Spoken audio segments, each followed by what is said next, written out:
Good evening, and welcome back to Bedtime and Historian. What would you do if the river itself became a road of ice, if the roof above your head bowed under snow, and if the small store of grain in your house had to stand between your family and hunger until spring? So, before you get comfortable, take a moment to like the video and subscribe, but only if you genuinely enjoy what I do here. And wherever you are listening from tonight, post your location and your local time in the comments below. Now, dim the lights, maybe turn on a fan for that soft background hum, and let's ease into tonight's journey together. A medieval winter was never only a matter of weather. It was a season that tested foresight, discipline, and luck. Cold came with practical consequences. Water froze, roads vanished into mud or snow. Animals needed more care just when fodder was running low. Light faded early, and with it, the hours in which work could be done. The medieval world had no central heating, no electric lamps, no easy transport of food from distant places when local supplies failed. To survive winter meant preparing for it months in advance, and then managing each day carefully once it arrived. That challenge was understood across Europe, though not always in the same way. Climate varied from region to region, and the experience of winter in northern England was not the same as in Tuscany or the Low Countries. Yet even in lands that now seem mild, medieval people knew long freezes, hard frosts, and heavy snow. Chroniclers remembered such winters because they broke the ordinary rhythm of life. In January of 1364, the Rhine froze so solidly at Cologne that people were said to hold a market on the ice. Elsewhere, wine casks split in France under the force of the cold, and in parts of Italy villagers had to clear deep snow from their roofs to prevent collapse. These were striking years, but they stood at the extreme end of a broader truth. Winter was always a season to reckon with. For centuries, Europeans had learned to measure the year not by abstract dates alone, but by recurring demands.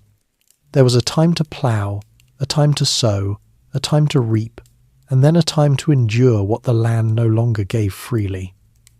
In that sense, winter began before winter. It began in the harvest fields of late summer and autumn. It began in the stacking of wood, the drying of grain, the salting of meat, the repair of walls, and the watching of the sky. Medieval survival depended less on boldness in January than on diligence in September.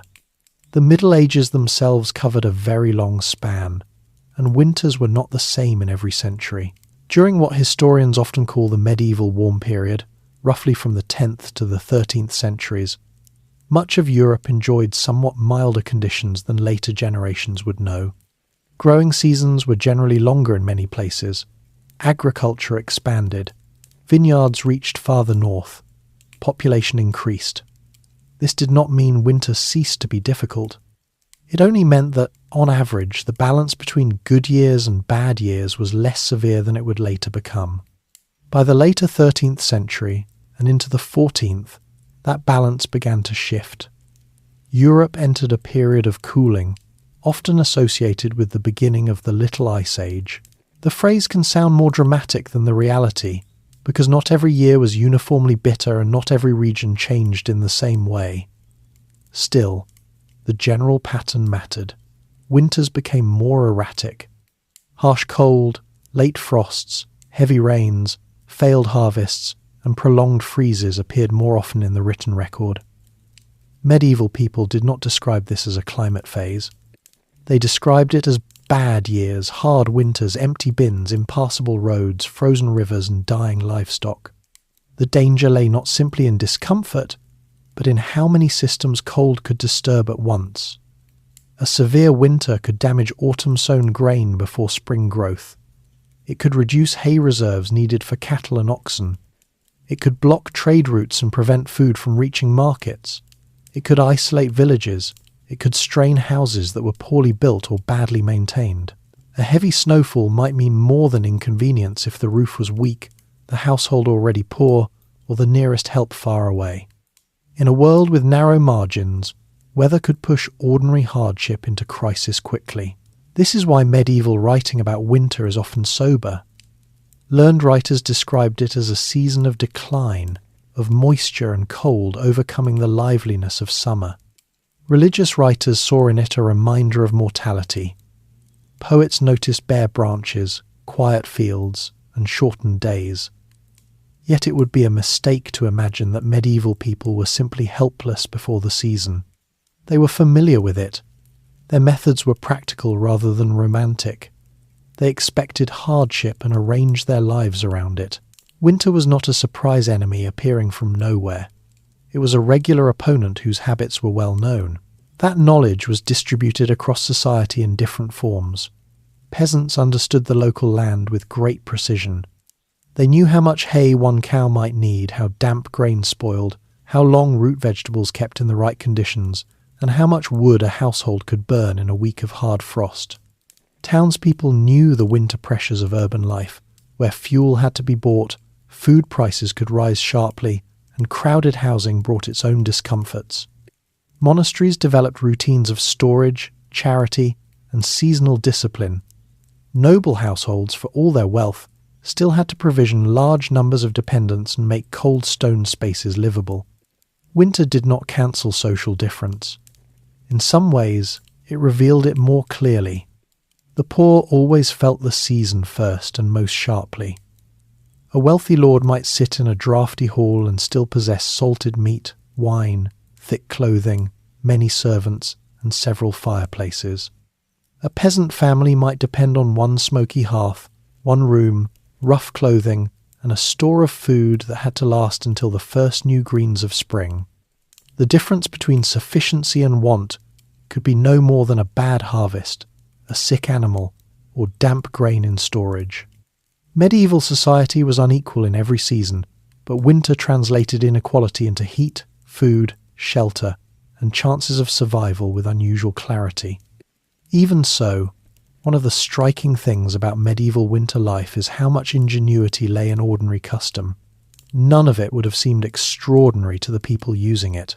Preserving food, layering wool, banking fires, housing animals close by, rationing supplies, mending tools in winter, timing slaughter in autumn, storing roots in pits, using smoke to cure meat, sleeping under curtains, warming stones for the bed, gathering dead wood from commons, making use of dried peas and beans, relying on pottage as a daily staple, and adjusting labour to the short light of the season were all parts of a practical culture formed over generations.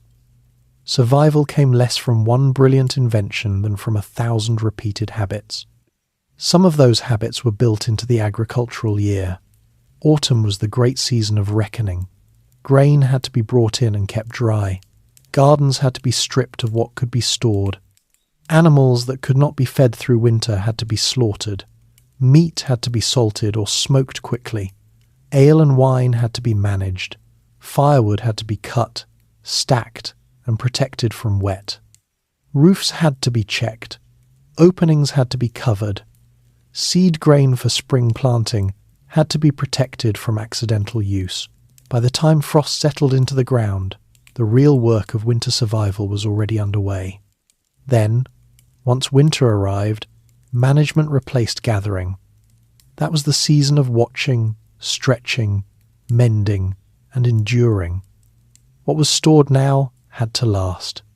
What had been repaired had to hold. What had been set aside for seed could not be eaten, however tempting that might become in hungry weeks.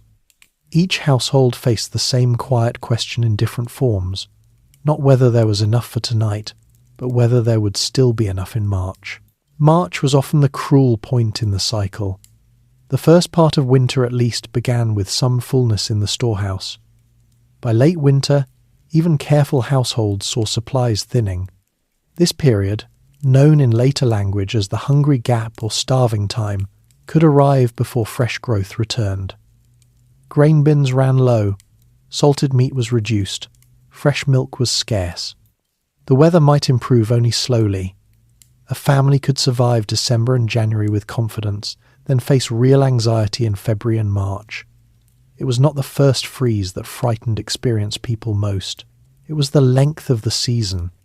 To understand how a medieval person survived winter, then, one has to set aside any simple picture of snow-covered charm. There were feast days, winter gatherings, church festivals, songs, stories, and moments of relief around the hearth, certainly. Medieval life was not one unbroken line of misery, but the calm surface of winter customs rested on a deep structure of need. Warmth had to be made, food had to be saved, light was limited, bodies had to be protected, time had to be used differently. The season demanded restraint as much as effort. And yet, this was not merely a tale of suffering, it was also a story of competence. Medieval people endured winter because they built systems for enduring it. They did not conquer cold in the modern sense. They adapted to it. They lived closer to seasonal reality than most people do now, and that closeness produced a kind of practical intelligence. It was visible in architecture, diet, clothing, labour patterns, and social habits. The whole year leaned toward winter in one way or another, because winter was the season in which mistakes were exposed. So the real guide to surviving a medieval winter does not begin with snow falling on a dark morning. It begins with a community that already knows what cold will demand. It begins in fields where grain must be harvested properly, in kitchens where food must be preserved, in woodpiles that must be built high enough, and in households that understand how little room there is for waste. The first lesson of the medieval winter was simple and severe. Survival belonged to those who prepared before the cold arrived. From there, everything followed. The stores in the granary, the roots in the cellar, the salted sides of pork, the stacked peat or wood, the patched cloak, the sealed shutter, the tended fire, and the measured meal. A winter could still overwhelm careful people, but care gave them a chance. And in the medieval world, that chance was often the difference that mattered most. Winter never arrived suddenly in the medieval imagination. People did not wake one morning surprised that frost had touched the ground. The coming of cold had been anticipated for months. Yet each year the season still carried a quiet uncertainty, because winter could never be predicted perfectly. Some years passed with only modest freezes and manageable snow. Other years brought storms that seemed to linger endlessly. Medieval people understood this unpredictability not through scientific charts or meteorological instruments, but through memory, experience, and the written observations of those who recorded unusual events. To understand how medieval people survived winter, it helps to understand how the climate itself changed during the centuries we call the Middle Ages. The medieval period stretched roughly from the 5th century to the late 15th century in Europe. Across that long span, weather patterns did not remain constant. Instead, they shifted slowly over generations, sometimes producing milder conditions and sometimes harsher ones. These shifts were subtle enough that no single year announced them clearly, but over decades they became visible in harvest records, river conditions, and the notes of chroniclers who paid attention to the natural world around them. During the centuries, historians now refer to as the medieval warm period, which lasted roughly from the 10th to the early 13th century. Many parts of Europe experienced somewhat milder average temperatures than later generations would know. This did not mean winters were gentle in the modern sense. Frost still came, snow still fell, rivers still froze in severe years. Yet compared with what followed, winters were often shorter and less destructive. These conditions allowed agriculture to expand in ways that shaped medieval society. Farmers in northern Europe began cultivating land that had once been considered marginal. Forests were cleared, marshlands were drained. Villages spread into regions where growing seasons had previously been uncertain. In England, vineyards appeared in areas that today are only recently returning to grape production with the help of modern methods. Across Scandinavia and the Baltic regions, settlements pushed farther north. Population increased, towns grew larger, and agricultural systems became more complex. This expansion was possible because medieval communities believed the climate was stable enough to support it. Crops could ripen reliably. Livestock could survive most winters without extraordinary losses. Harvests still failed from time to time, but the overall balance between good and bad years allowed societies to grow. A long chain of ordinary seasons created a sense that the land would continue to provide if people worked it properly. Yet, this confidence began to weaken during the later 13th century. The climate of Europe gradually shifted toward cooler and less predictable conditions. Historians now associate this shift with the early stages of what later became known as the Little Ice Age, a long period of generally cooler temperatures that stretched into the 19th century. The change was not dramatic in any single moment. Instead, it revealed itself through a pattern of increasingly harsh winters, wet summers, and unstable harvests. For medieval people, the consequences were immediate even if the cause was invisible. Fields that once produced steady yields became uncertain. Autumn rains sometimes ruined grain before it could be harvested. Spring frosts damaged new growth. Winters arrived earlier and lingered longer. Snow fell heavily in regions that had rarely seen it accumulate before. Rivers froze for extended periods, altering both transport and daily life. One winter in particular entered the memory of Europe because it was so extreme.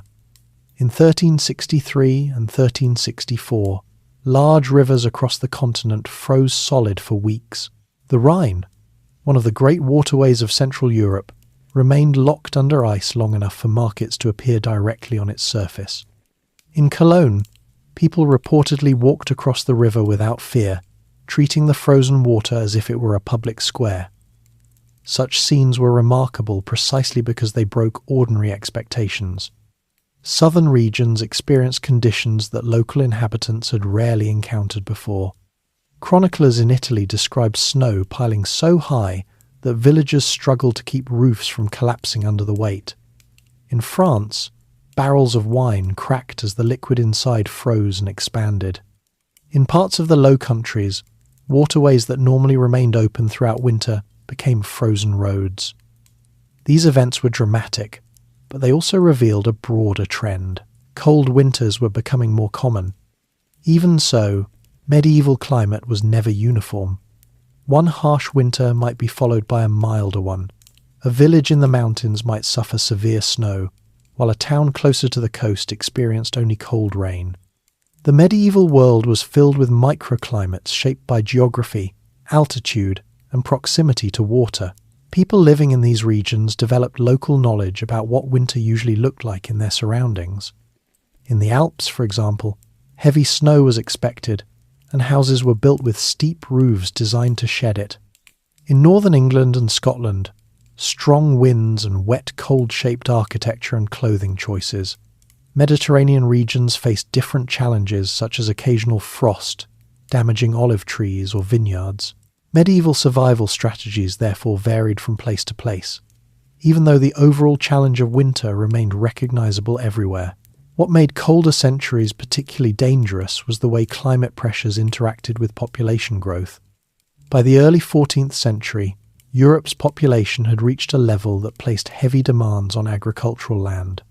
Fields were cultivated intensively.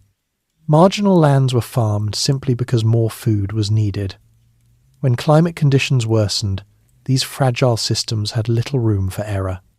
The result appeared dramatically during the Great Famine of 1315 to 1317. In those years, relentless rain and cold weather destroyed harvests across northern Europe. Crops rotted in the fields before they could be gathered. Grain stores dwindled quickly. Livestock weakened because fodder was scarce. Roads became muddy and impassable, preventing food from being transported from areas where supplies might have been better. Contemporary accounts describe communities struggling to cope with hunger that lasted not for weeks but for several years. People slaughtered animals that would normally have been kept for breeding.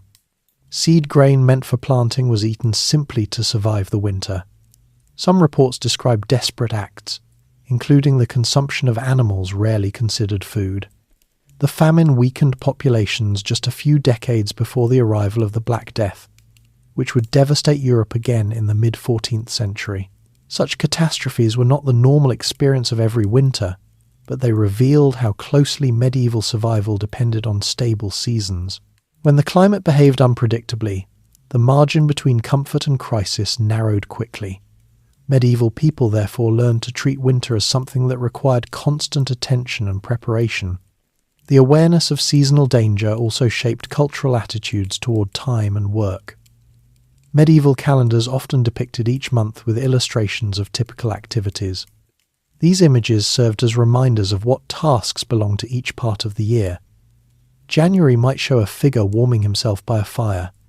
February might show pruning vines. March could depict ploughing.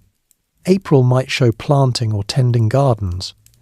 Each image reinforced the idea that the year moved in a predictable cycle, even when individual seasons behaved unpredictably. Winter held a particular place in that cycle. It was both an ending and a waiting period. The land rested, but human activity did not cease. Instead, the focus shifted from growth to maintenance. Food stores had to be protected. Tools needed repair. Animals required care. Clothing had to be mended.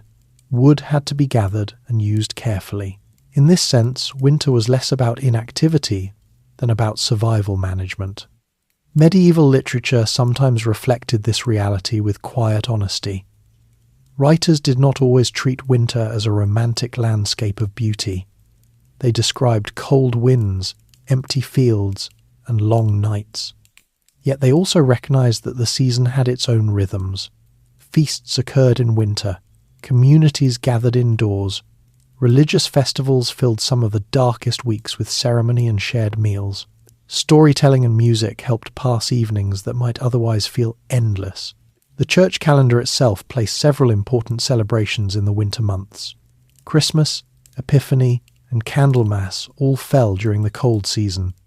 These events provided structure and moments of relief from daily hardship. They also created occasions when communities came together despite the weather. Even when roads were difficult, people often made the effort to attend church or visit nearby neighbours during these festivals. Such gatherings were more than social pleasures. They reinforced a sense of collective endurance. Medieval people rarely faced winter alone. Villages depended on cooperation. Neighbours helped clear snow, share tools, and watch over livestock. Markets and fairs provided opportunities to exchange goods when households had different supplies. Monasteries distributed charity to the poor.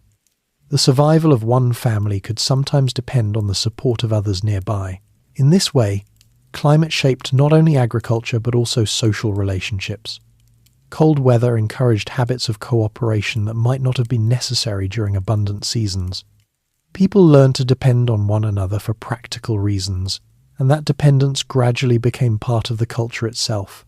At the same time, individuals remained responsible for their own preparation. A household that neglected autumn work could not expect the entire village to rescue it from poor planning.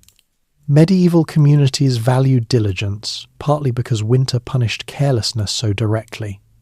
Food that spoiled, wood that became damp, or roofs left unrepaired could lead to genuine danger once frost arrived. Over generations, this combination of personal responsibility and communal support created a system of survival that was remarkably resilient. It did not eliminate suffering. Harsh winters still caused deaths. But most years ended with communities still intact and ready to begin another agricultural cycle when spring returned. For modern listeners, it can be difficult to imagine how much attention people once paid to seasonal change. Today, heating systems, refrigeration, and global transport allow food and comfort to appear almost independent of weather. Medieval life operated under very different conditions. Every household watched the sky, the soil, and the animals for signs of what the coming months might bring. When frost finally spread across the fields and the first true cold settled into the ground, it marked not the beginning of winter survival, but the moment when preparation met reality. What had been stored would now be used. What had been repaired would now be tested. The cold months ahead would reveal whether the careful work of autumn had been enough. And so the medieval winter truly began not as a sudden shock, but as the next stage in a long seasonal rhythm that people had been preparing for since the harvest ended. When medieval people thought about winter, their attention almost always returned to autumn. The season of falling leaves was not only a time of harvest, but a period of intense preparation. Everything that happened during those weeks would determine whether a household faced winter with confidence or with quiet anxiety. Fields, barns, gardens, and forests all became part of a careful process of gathering and storing what the coming months would demand. Agriculture formed the centre of medieval life, and grain stood at the heart of that system. Wheat, rye, barley, and oats were the most important crops in many parts of Europe. Each grain served slightly different purposes depending on the region and the social standing of the people who consumed it. Wheat was often associated with finer bread, and therefore appeared more frequently on the tables of wealthier households. Rye and barley, which grew more reliably in colder or poorer soils, formed the staple grain for many rural families. Oats were widely used both for human consumption and for feeding animals. Harvesting these grains required careful timing. Too early, and the kernels would not be fully developed. Too late, and rain or wind could damage the crop before it was safely gathered. When the grain finally ripened, fields filled with activity. Men and women worked side by side, cutting stalks with sickles, binding them into sheaves, and stacking them in neat rows so they could dry properly before being transported. Once the grain reached barns or storage buildings, another series of tasks began. The stalks needed to be threshed, so the kernels could be separated from the husks. Threshing was usually done with wooden flails, tools designed to strike the grain repeatedly until the seeds loosened from the straw. It was repetitive work that could last for days, especially when large harvests were involved. After threshing, the grain had to be winnowed. This meant separating the heavier kernels from lighter chaff by tossing the mixture into the air so the wind could carry away the unwanted material. The process required patience and favourable weather. Strong wind could scatter valuable grain, while still air made it difficult to remove the chaff effectively. When the grain was finally clean, it had to be stored properly. Storage was not simply a matter of piling grain in a corner. Moisture, mould, rodents, and insects all threatened the supply. Medieval farmers developed practical methods to reduce these dangers. Granaries were often raised slightly above ground level, so dampness from the soil would not seep into the stored grain. Floors might be built of wooden planks with small gaps to allow air circulation. In some cases, grain was stored in large bins or sacks suspended from beams to make it harder for mice and rats to reach. Protecting the grain supply was essential because it formed the foundation of winter food. Bread and porridge depended on it. Livestock feed sometimes depended on it as well. If grain spoiled during storage, the consequences could last for months.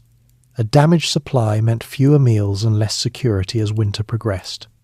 While grain dominated the agricultural landscape, medieval households also relied on a wide range of other foods that had to be gathered and preserved before cold weather arrived. Vegetable gardens provided an important portion of the winter diet. Plants that grew well in cooler climates such as turnips, parsnips, carrots, onions, and leeks were especially valuable because they could survive storage for long periods. These vegetables were often kept in root cellars or underground pits. The idea was simple but effective. By storing vegetables in a cool, dark environment, people slowed the natural process of decay. Straw or sand might be placed around the vegetables to protect them from frost while still allowing them to remain edible for months. Cabbages were another reliable winter food. Some varieties could remain in the ground well into the colder season, allowing families to harvest them gradually rather than all at once. Their durability made them an important ingredient in winter cooking, especially when combined with grains or beans in stews. Legumes also played a crucial role in medieval food storage. Beans and peas could be dried easily and kept for long periods without losing much of their nutritional value. During winter, they could be boiled into thick soups that provided both protein and energy. In many households, dried legumes appeared regularly in meals when fresh vegetables were no longer available. Fruit preservation added another layer to winter preparation. Apples and pears, common in many regions, were often sliced and dried so they could be eaten long after the harvest season ended. Drying removed moisture that would otherwise encourage spoilage. The resulting fruit might be stored in cloth bags or wooden boxes, and used later in cooking or eaten as a simple snack. Some households produce preserves by cooking fruit with honey, or, in wealthier homes, with imported sugar.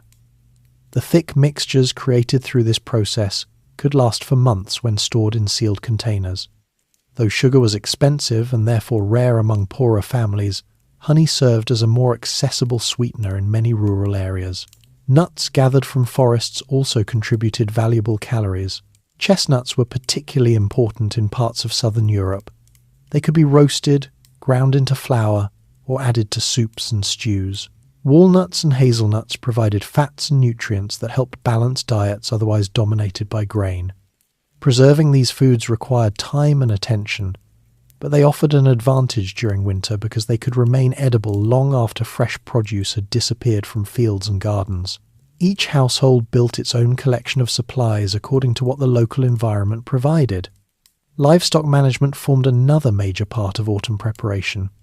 Medieval families did not usually attempt to keep every animal alive through winter.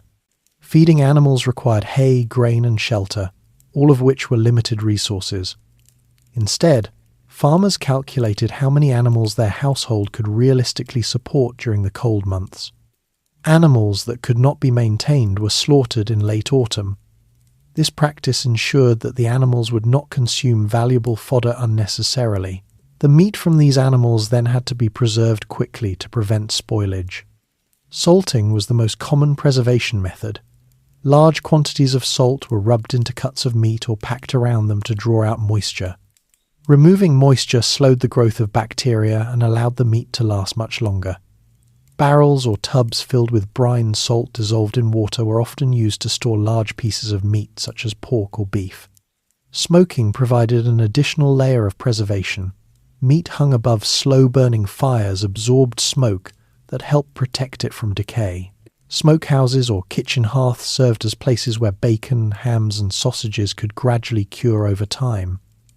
The process altered the flavour of the meat, but flavour mattered less than durability. Fish preservation followed similar principles.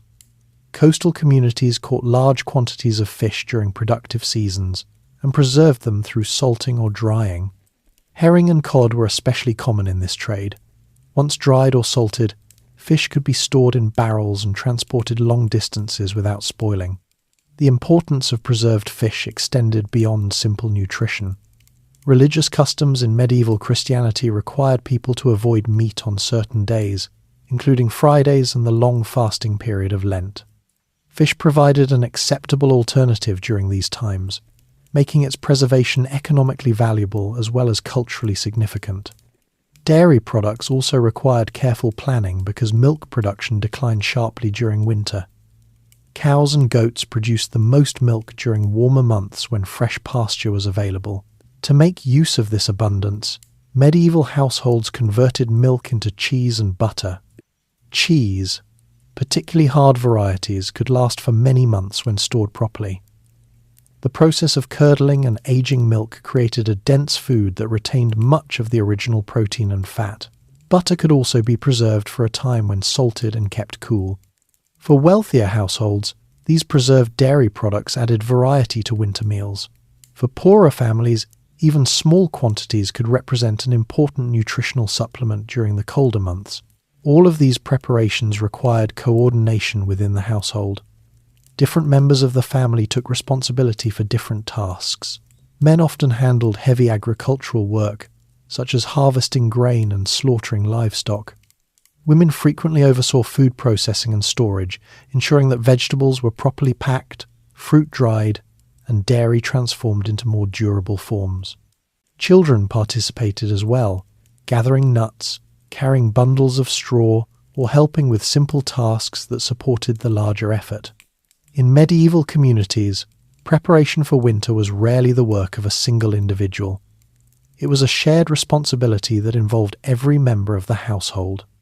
Even with careful planning, uncertainty remained. A barn roof might leak during heavy rain. Rodents might find their way into grain stores. Salt might be scarce or expensive. A sudden early frost could damage late crops before they were gathered. Each of these risks had the potential to reduce winter supplies. Because of this, Medieval people often tried to store slightly more food than they believed they would need. Surplus acted as insurance against unforeseen problems. When harvests were generous, this practice helped families survive even difficult winters. When harvests were poor, however, the margin of safety shrank quickly. By the time autumn drew to a close, households across Europe had filled their barns, cellars, and storage rooms as best they could. Grain sacks rested in granaries. Roots lay packed beneath straw. Meat hung curing above hearth smoke. Dried beans and peas filled small containers. Wood piles stood ready beside houses. These quiet collections of stored food and fuel represented months of labour. They were also the invisible structure that supported winter survival. When frost finally hardened the soil and fields lay silent under snow or ice, medieval families did not face the season empty-handed. They faced it with whatever their preparation had made possible. The coming months would reveal whether that preparation had been enough. Once the harvest had been gathered and the barns filled with grain, medieval households turned their attention to a quieter but equally important task: preserving the rest of the year's food. Grain alone could not sustain a family through many months of cold. Winter diets depended on a wide collection of stored vegetables, dried foods, preserved fruits, and carefully managed supplies gathered from gardens, forests, and small household farms. Much of this work happened gradually throughout autumn.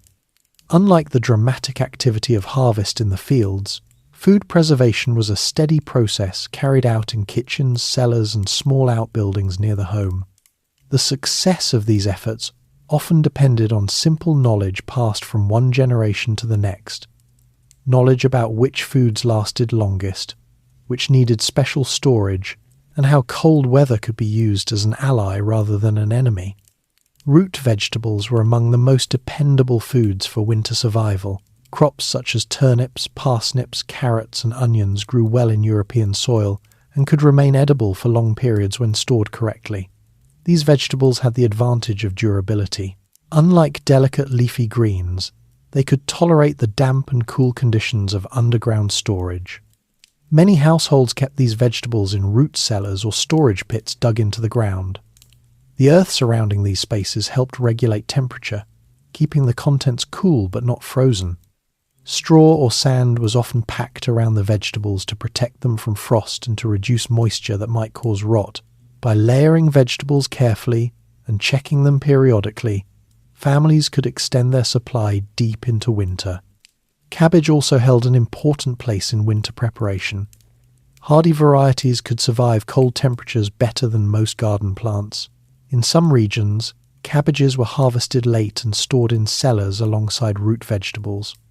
In others, they were fermented in brine to create early forms of preserved cabbage similar to what is now known as sauerkraut. Fermentation allowed cabbage to remain edible for months, while also adding a sour flavour that many people found refreshing during a season dominated by heavy foods. Beans and peas were another reliable source of nourishment. During the growing season, they were harvested and dried until nearly all moisture had been removed. Once dried, they could be stored in sacks or clay jars without spoiling. These legumes were valuable because they provided protein, which was often limited in the diets of poorer households. During winter meals, dried beans or peas were frequently boiled with onions, herbs, or bits of preserved meat to produce thick soups. These dishes, often called pottage, were simple but filling. A single pot could feed an entire family and be reheated over several days as long as ingredients were added occasionally. Fruit preservation required slightly different techniques. Apples and pears, common in orchards throughout Europe, were often dried to remove moisture. Thin slices were hung near fireplaces or placed in warm loft spaces where air circulation helped them dry slowly. Once fully dried, the fruit could be stored for months in cloth bags or wooden boxes. Dried fruit offered a welcome change from the heavier foods that dominated winter diets. It could be eaten alone or added to stews and breads to provide sweetness. In households that had access to honey, fruit was sometimes boiled with it to produce thick preserves that lasted even longer. Grapes presented another opportunity for preservation. In regions where vineyards flourished, grapes were often dried into raisins or used to produce wine that would be consumed throughout the year. Wine served not only as a drink, but also as an ingredient in cooking, and a safer alternative to untreated water in many areas. Nuts gathered from forests played an important supporting role in winter survival as well. Chestnuts were especially valuable because they were both nutritious and plentiful in many parts of southern and central Europe. Fresh chestnuts could be roasted, but they were also dried and ground into flour that could be used in baking or thickening soups. Walnuts and hazelnuts were gathered during autumn and stored in their shells, which helped protect the edible portion inside. Because nuts were rich in fats and calories, they were particularly useful during the cold months when the body required more energy to stay warm. These preserved foods rarely appeared on the table in elaborate forms. Winter cooking tended to emphasize practicality rather than variety. Ingredients were combined into simple dishes designed to provide nourishment rather than excitement. Yet even modest additions such as a handful of nuts or a small portion of dried fruit could transform an otherwise plain meal into something more satisfying. The careful management of these supplies was essential because winter stores had to last many months. Families often monitored their reserves closely. Barrels were checked for spoilage. Cellars were inspected for signs of rot. Any vegetables that showed early signs of decay were used quickly so they would not ruin neighbouring supplies. Rodents presented a constant challenge. Mice and rats were attracted to grain, dried foods and root vegetables stored in barns and cellars. Medieval households relied on cats, traps and secure storage containers to limit the damage these animals could cause.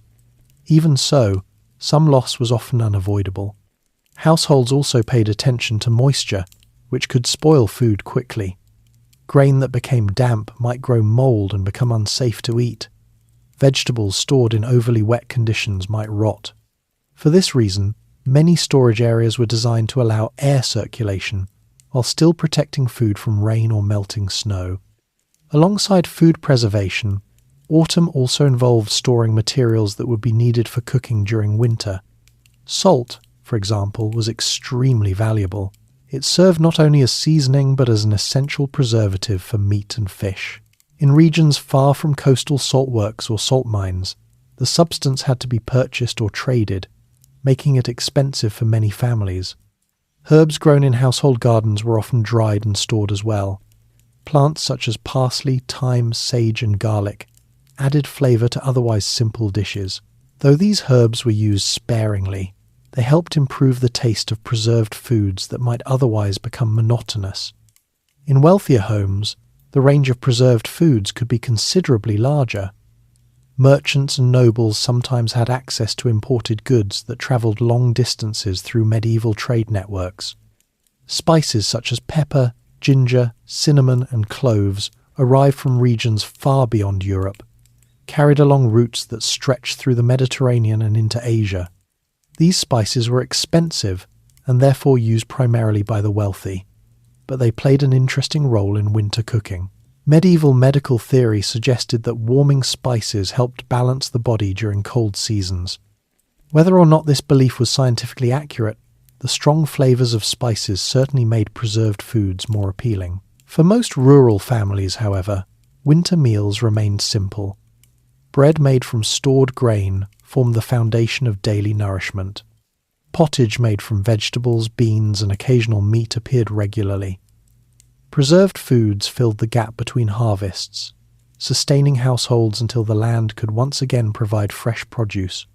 Despite the simplicity of these meals, the process of preserving food required careful planning and constant attention. A household that neglected its stores might find itself facing hunger long before winter ended. Families therefore developed habits of inspection and rationing that guided their daily routines. Rationing was particularly important as winter progressed. Early in the season, supplies might appear plentiful, but experienced householders knew that the most difficult weeks often arrived late in winter or early spring. Food that seemed abundant in November might feel dangerously scarce by March. Because of this, many families avoided using certain supplies too quickly. Meat preserved through salting or smoking might be reserved for special occasions or for times when other foods ran low.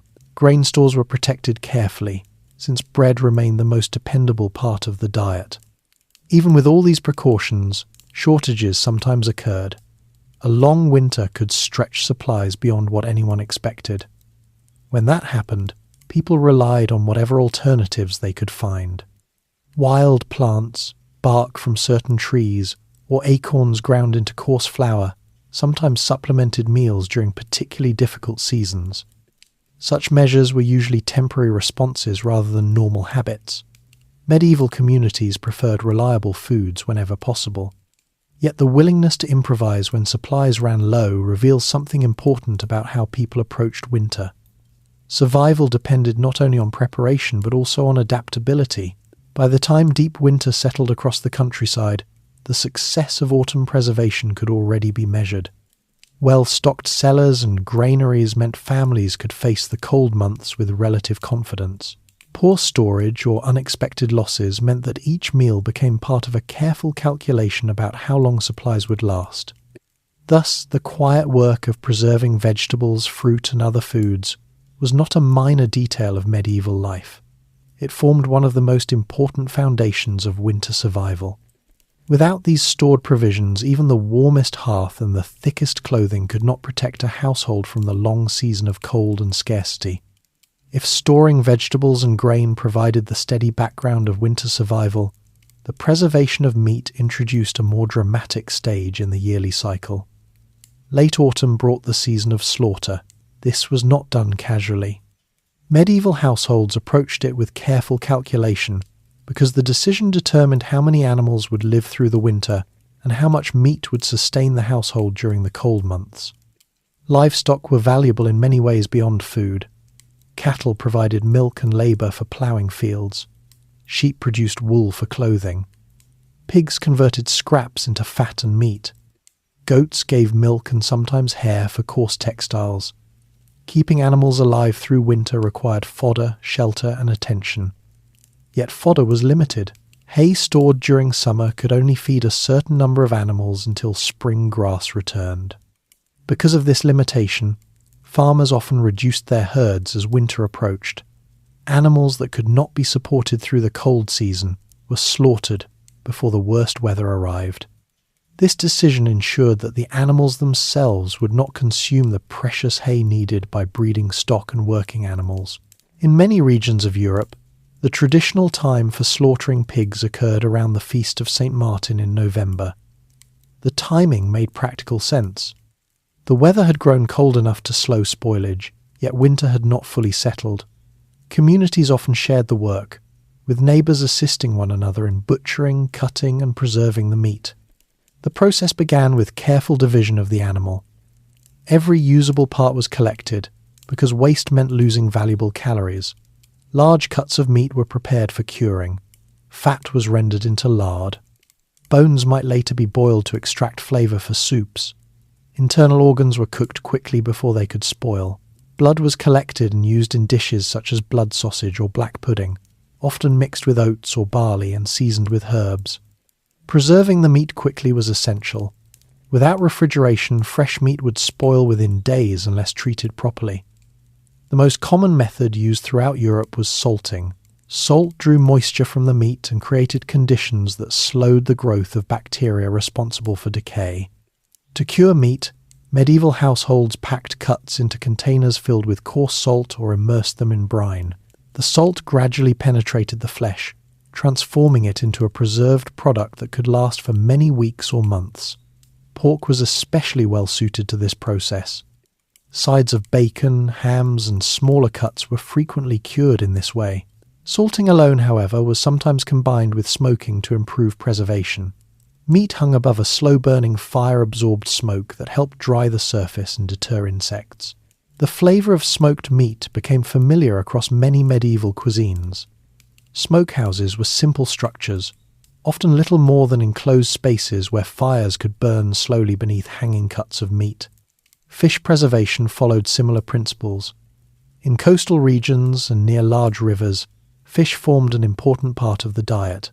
Medieval fishing communities caught large quantities during productive seasons and preserved the catch to ensure it could be eaten later in the year. Herring became one of the most widely traded preserved fish in medieval Europe. Large shoals appeared seasonally along northern coasts, allowing fishermen to catch huge numbers in a short time. The fish were salted immediately and packed into barrels, which could then be transported inland through trade networks. Cod was another fish that preserved well when dried. In northern waters, fishermen split the fish open and hung it to dry in cold air. The result, sometimes called stockfish, hardened into a durable form that could survive long journeys and remain edible for months. Preserved fish held particular importance because of religious customs.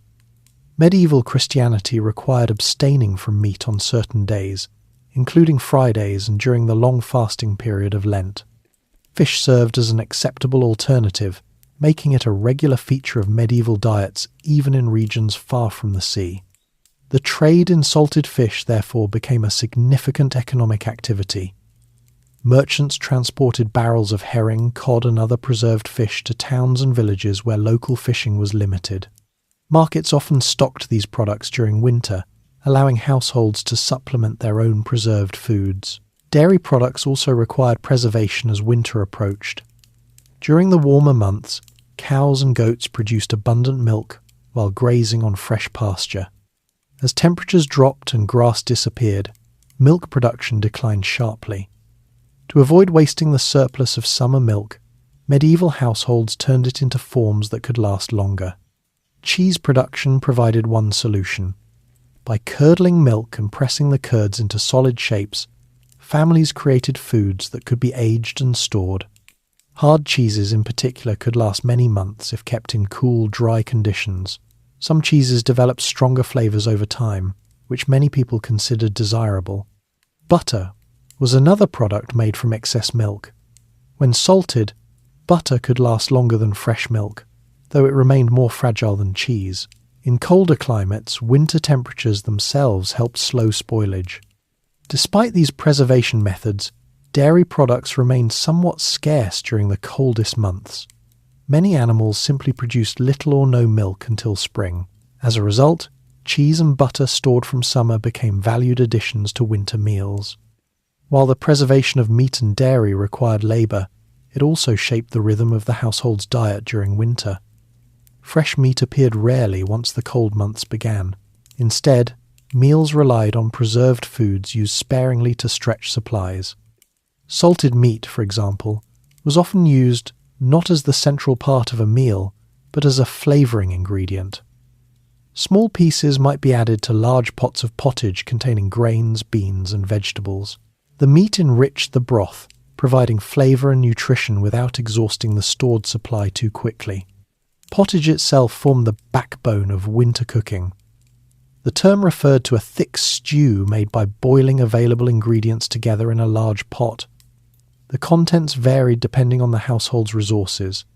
Dried peas, beans, onions, root vegetables, and grains commonly appeared. When meat or fish was available, it was added to improve flavour. The same pot of pottage might be reheated repeatedly over several days. New ingredients could be added gradually, creating a constantly evolving dish that made efficient use of limited supplies. Families often gathered around a single pot, sharing the meal directly from the vessel. Bread remained the other central component of the winter diet. Grain stored in barns or granaries was taken to local mills where it could be ground into flour. The resulting bread, often dark and dense when made from rye or barley, provided a steady source of energy. For wealthier households, winter meals looked somewhat different. Nobles and prosperous merchants had access to greater variety. Game animals from hunting, such as deer or wild boar, sometimes appeared on their tables. Imported spices enhanced preserved foods. Wines and richer breads made from wheat flour added further variety. Medieval medical theory also influenced how wealthy people approached winter diets. According to the theory of the four humours, winter's cold and moist character affected the balance within the human body. Physicians therefore recommended warming foods during the cold season. Spices such as ginger, pepper, and cinnamon were believed to provide this warming effect. These ideas influenced cooking practices in elite households. Recipes might combine preserved meats with spices and wine to create dishes thought to support health during winter. Whether these beliefs were medically accurate mattered less than the fact that they shaped culinary habits. For most people, however, winter meals remained simple and repetitive. Variety depended largely on what had been preserved successfully in autumn. A household with well-stocked stores might enjoy occasional fish, cheese, or salted meat alongside its daily bread and pottage. A poorer household might rely almost entirely on grain and vegetables. Even in well-prepared homes, careful rationing remained necessary. The food preserved during autumn had to last until new crops began growing again. Each meal represented a small portion of a limited reserve. Yet despite the modest nature of winter diets, these preserved foods performed an essential role. They transformed the brief abundance of harvest season into a supply capable of sustaining life through months when the land itself offered very little.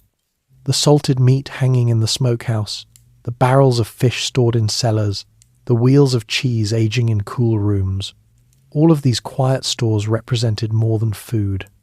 They were the practical answer medieval people developed to confront a season that could otherwise bring hunger and hardship.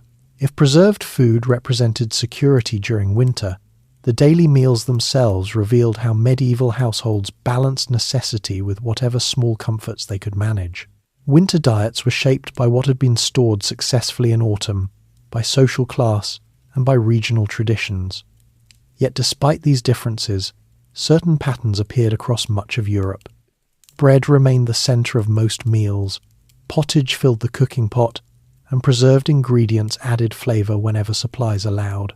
Bread carried deep importance in medieval society. Grain was not only a staple food but a measure of economic stability. A household that possessed a reliable store of grain could grind it gradually into flour throughout winter. In many villages, the grain was taken to a local mill, often owned by the local lord, where it could be processed into meal or flour. Millers took a small portion as payment, leaving the rest for the household to use. The resulting bread varied widely depending on the grain available. Wealthier households often consumed bread made from wheat flour, which produced lighter loaves. Poorer families frequently relied on rye, barley, or mixed grains, which created darker, denser bread. These loaves could be coarse in texture, but provided the steady calories needed for daily labour. Bread was eaten at nearly every meal. Sometimes it served as a base on which other foods were placed. Thick slices could also function as simple plates known as trenchers. After absorbing juices from meat or stew, these pieces of bread might be eaten or given to animals depending on their condition. Alongside bread, pottage appeared regularly in medieval kitchens. This thick stew formed one of the most adaptable dishes of the period. The ingredients changed according to season and availability, but the principle remained the same. A pot hung over the hearth, and whatever ingredients were available were simmered together to produce a nourishing meal. During winter, pottage often included dried peas or beans, onions, and root vegetables such as turnips or parsnips stored in the cellar. Grains like barley or oats might be added to thicken the mixture. If the household had preserved meat available, a small portion might be included to enrich the flavour.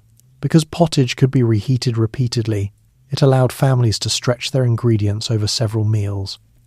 Each time the pot returned to the fire, new ingredients could be added if supplies permitted. In this way, the dish evolved gradually, rather than being prepared entirely fresh each day.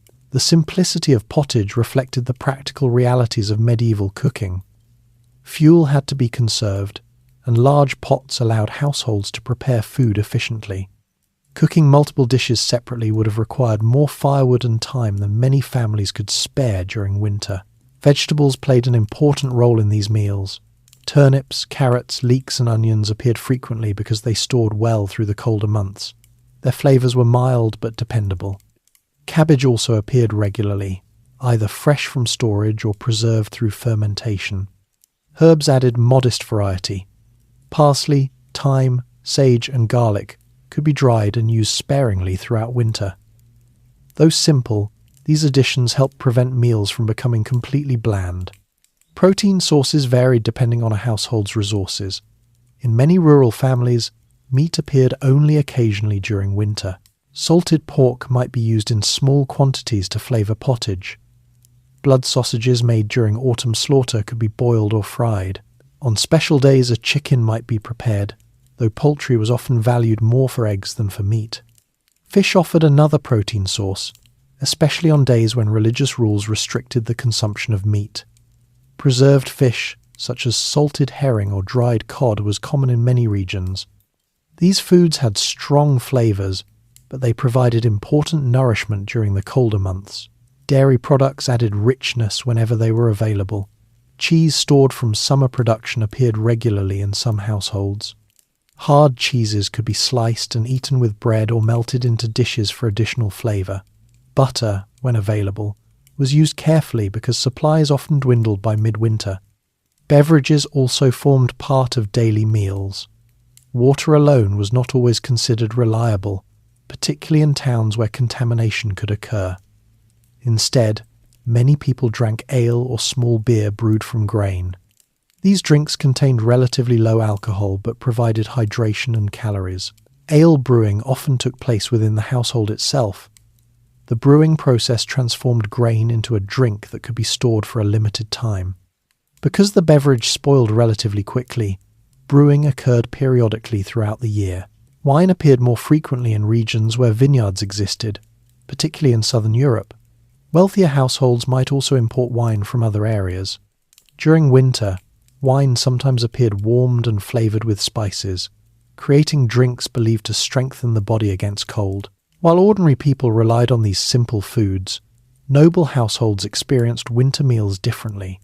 Wealth allowed them to maintain larger stores of preserved meat and fish. Hunting also played a role in providing fresh meat during colder months, though even nobles depended heavily on preserved supplies. Game animals such as deer, boar, and various birds might appear at noble tables. These foods were often prepared with elaborate sauces using imported spices. Pepper, ginger, cinnamon, and cloves added strong flavours that contrasted with the milder tastes of preserved meats. Banquets held during winter festivals could be especially elaborate. Multiple courses appeared in succession, including roasted meats, pastries, and sweet dishes made with honey or dried fruit. These events demonstrated wealth and hospitality, reinforcing social bonds among the elite. Despite such differences, even noble households remained aware of winter's limitations. Fresh vegetables were scarce, fruits were mostly preserved or dried, supplies still had to last until spring. The scale of meals might differ, but the underlying dependence on stored food was universal. For monasteries, winter diets followed another pattern shaped by religious discipline. Monks observed fasting days and periods of abstinence from meat more strictly than many laypeople. As a result, fish, vegetables, grains, and dairy products formed the core of their meals. Monastic communities often maintained well-organized gardens and orchards to support these diets. Storage buildings and cellars held preserved food for the winter months. Because monasteries were centres of learning and organisation, they often kept detailed records of their provisions. Even with these preparations, winter food could become monotonous. The same ingredients appeared repeatedly. Fresh flavours were rare. Yet medieval people were accustomed to such repetition. The primary concern was nourishment rather than novelty. The rhythm of winter meals also reflected the shorter daylight hours. Many households ate 2 main meals each day. A midday meal might include bread and pottage, while an evening meal could feature similar foods with whatever additions were available. Between these meals, people might snack on bread, cheese, or dried fruit. Mealtimes were social occasions as well as moments of nourishment. Families gathered near the hearth where warmth was greatest. Conversation and storytelling often accompanied the meal, especially during the long evenings when outdoor work was limited. These gatherings helped strengthen the household during months when outside activity was reduced. Shared meals reminded family members that they faced the season together. Even when food was simple, the act of eating together carried emotional significance. Winter diets also reflected broader patterns of medieval agriculture. Crops that stored well became staples because they supported survival through cold months. Foods that spoiled quickly appeared rarely once frost arrived. This pattern influenced agricultural choices as well. Farmers valued crops like grain, beans, and root vegetables not only because they grew reliably, but because they preserved well. In this way, winter survival shaped the very structure of medieval farming. By the middle of winter, the daily routine of meals had settled into a steady rhythm. Bread was sliced, pottage simmered, preserved foods appeared carefully measured, supplies were checked and rationed. Each meal represented another small step towards spring. Although the diet lacked the variety many people enjoy today, it fulfilled its purpose. It provided the energy needed to continue working, caring for animals, repairing tools, and maintaining the household during the coldest part of the year. Thus the winter table of the medieval world, though modest in appearance, played a vital role in survival. It transformed the labour of harvest and preservation into nourishment that could carry a family through the long months when fields lay silent beneath frost and snow.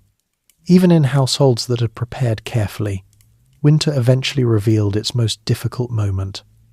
The season did not remain equally demanding from beginning to end. Early winter often felt manageable. Cellars were still reasonably full, salted meat hung in the smokehouse, and grain bins still held the results of the autumn harvest. But as the months passed and supplies slowly diminished, the balance began to shift. Medieval people knew well that the greatest strain often arrived not at the beginning of winter, but near its end. This difficult stretch was sometimes remembered later as the hungry time. It usually appeared in late winter or early spring, when food reserves were nearly exhausted but new crops had not yet begun to grow. The fields were still quiet, the trees bare, and the gardens empty. Even households that had rationed carefully could feel the pressure during these weeks. The problem was simple. Medieval agriculture produced most of its food in a short part of the year. Once autumn harvests had been gathered, the stored supply had to last many months. Grain could be preserved successfully, but vegetables gradually spoiled, and salted meat was used sparingly to prevent supplies from disappearing too quickly. By February or March, many storage spaces showed the first signs of emptiness. Families responded by adjusting their meals. Portions became smaller. Meat appeared less often in the cooking pot. Pottage might rely more heavily on grains and dried beans rather than vegetables that had already been consumed. Bread sometimes became thinner or coarser if flour supplies were low. Even the wealthier parts of society noticed the seasonal change. Noble households still possessed larger stores of preserved food, but they too relied on supplies that could not be replenished until spring. The difference was that their margins were wider and their stores more diverse. Peasant households, by contrast, might possess only enough food to last if everything was used carefully. Livestock also felt the strain during late winter. Hay supplies stored from summer grazing gradually diminished. Animals that had survived the early cold months could grow weaker if fodder ran low. Cattle and sheep depended on dried grass or grain to survive until fresh pasture returned. Farmers therefore watched their remaining supplies closely, knowing that losing animals at this stage could damage the household's future livelihood. Weather conditions could worsen these pressures. A mild winter allowed some plants to survive longer in gardens or fields, but a harsh winter locked the ground beneath ice and snow, preventing any fresh growth. In those years, the hungry season stretched longer, and the risk of famine increased. Medieval chronicles occasionally describe winters in which hunger spread across entire regions. One of the most severe examples occurred during the Great Famine of 1315 to 1317. Persistent rain and cold weather ruined harvests throughout northern Europe. Fields remained waterlogged, preventing crops from ripening properly. Grain that was harvested sometimes spoiled before it could be stored. As the winter months passed, food supplies dwindled rapidly. Prices rose in markets, making grain difficult to afford even for families that normally managed their budgets carefully. Livestock died in large numbers because fodder was scarce. In some areas, people were forced to slaughter animals prematurely simply to prevent them from starving. Contemporary writers recorded the desperation that followed. Some communities resorted to eating animals rarely considered food, including dogs or horses. In extreme cases, chroniclers even claimed that people turned to acts that shocked later readers, though such accounts were often exaggerated or repeated without direct evidence. What remains clear is that hunger during those years was widespread and severe. Events like the Great Famine were unusual in their scale, but they illustrate how fragile the balance of medieval survival could be. Most winters did not produce such catastrophe, yet the memory of difficult years shaped how people approached the season, even in ordinary times. The possibility of shortage was never far from anyone's mind. Communities developed several strategies to cope with late winter scarcity. One method involved supplementing stored food with whatever could still be gathered from the surrounding environment. Certain wild plants remained edible even during colder months. Nettles, for example, sometimes appeared early in spring and could be boiled into soups. Herbs and greens that survived mild winters provided small but valuable additions to the diet. Forest resources also offered occasional help. Acorns could be ground into a coarse flour after careful preparation to remove bitterness. Bark from certain trees could be boiled and mixed with grain during desperate times. These foods were not preferred under normal circumstances, but they could provide temporary relief when supplies ran low. Fishing sometimes continued during winter where rivers remained accessible. Breaking ice to reach water was difficult work, but fish could still be caught and added to meals. In coastal regions, winter storms sometimes brought fish closer to shore, creating opportunities for those willing to brave the cold. Communal support also played a role in easing hardship. Villages often shared resources when individual households faced temporary shortages. Families that had enjoyed particularly good harvests might lend grain to neighbours with the expectation that it would be repaid after the next harvest. Such arrangements helped maintain stability within small communities. Monasteries frequently provided assistance as well. Religious institutions maintained their own stores of food and sometimes distributed charity to the poor during difficult seasons. This assistance did not eliminate hunger entirely, but it could help vulnerable individuals survive until conditions improved. Markets offered another avenue for relief when supplies existed elsewhere. Merchants transported preserved fish, grain, and other goods across regions. However, winter travel remained difficult, and prices could rise sharply when food became scarce. Poor households often found it difficult to purchase additional supplies during these times. Despite these challenges, medieval communities demonstrated remarkable resilience. Most winters ended with people still alive, animals still grazing, and fields ready to be planted again. The agricultural cycle continued because the majority of households managed to stretch their resources far enough to reach spring. The return of warmer weather gradually eased the pressure. Early spring brought small signs of renewal. Young greens appeared in gardens. Livestock found fresh pasture. Rivers thawed, allowing easier travel and trade. Though supplies were often thin by this point, the promise of new growth lifted the burden that had accumulated through winter. These seasonal patterns shaped the emotional rhythm of medieval life. Autumn brought urgency and effort. Early winter brought cautious comfort as preserved foods were first enjoyed. Late winter brought patience and restraint as stores diminished. Spring finally restored hope with the return of living crops. Understanding this rhythm helps explain why preparation mattered so deeply. Medieval people could not eliminate the hungry season entirely, but they could reduce its severity through careful planning. Each sack of grain stored properly, each root vegetable protected from frost, and each piece of meat preserved through salting or smoking extended the household's ability to endure. The late winter months therefore served as a quiet test of the entire year's labour. If preparation had been thorough and weather had been kind, the household might reach spring with enough food remaining to feel secure. If harvests had been poor or preservation had failed, those final weeks could become a time of real concern. In this way, the hungry season revealed the delicate balance on which medieval survival depended. The system worked most of the time, but it worked only because people paid constant attention to the demands of the natural world around them. Winter, in other words, did not end when the snow melted. It ended when the first fresh food appeared again on the table. Food was only one side of the winter challenge. The other was shelter. Medieval people spent months preparing their homes for the cold season because once winter arrived, the structure of the house itself determined how much warmth could be preserved. Unlike modern buildings, medieval dwellings were rarely sealed tightly against wind and frost. Even well-built homes allowed drafts to slip through walls, doors and roofs. Surviving winter, therefore, depended not only on food and clothing, but also on the simple ability of a building to protect those inside it.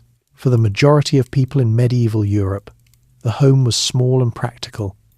A typical peasant house often consisted of a single main room with perhaps a small attached storage space. The structure was usually built with timber frames filled with a mixture of clay, straw and mud, known as wattle and daub. This material provided some insulation but could develop cracks as it dried or aged. Roofs were most commonly thatched using bundles of straw or reeds tied carefully to wooden beams. Thatch was surprisingly effective at shedding rain and snow when maintained properly. However, it required regular attention. Over time, sections could loosen or thin, allowing moisture or cold air to enter. Stone houses existed as well, particularly in regions where suitable stone was plentiful. While stone walls were strong and durable, they presented their own problem during winter. Stone absorbed cold easily, and without sufficient heating, the interior of a stone building could remain only slightly warmer than the outside air. Windows were one of the weakest points in medieval homes. Glass was expensive and difficult to produce in large quantities. As a result, many rural houses had either very small windows or none at all. Where openings existed, they were often covered with wooden shutters or pieces of oiled cloth that blocked some wind but allowed little light. In wealthier homes and churches, glass windows began appearing more frequently during the High Middle Ages. Even then, the glass was thin and often uneven. Small pieces were set into lead frames that held them together. These windows reduced drafts somewhat, but they provided little insulation against cold temperatures. Doors presented another challenge. Many were simple wooden planks hung on hinges or attached with leather straps.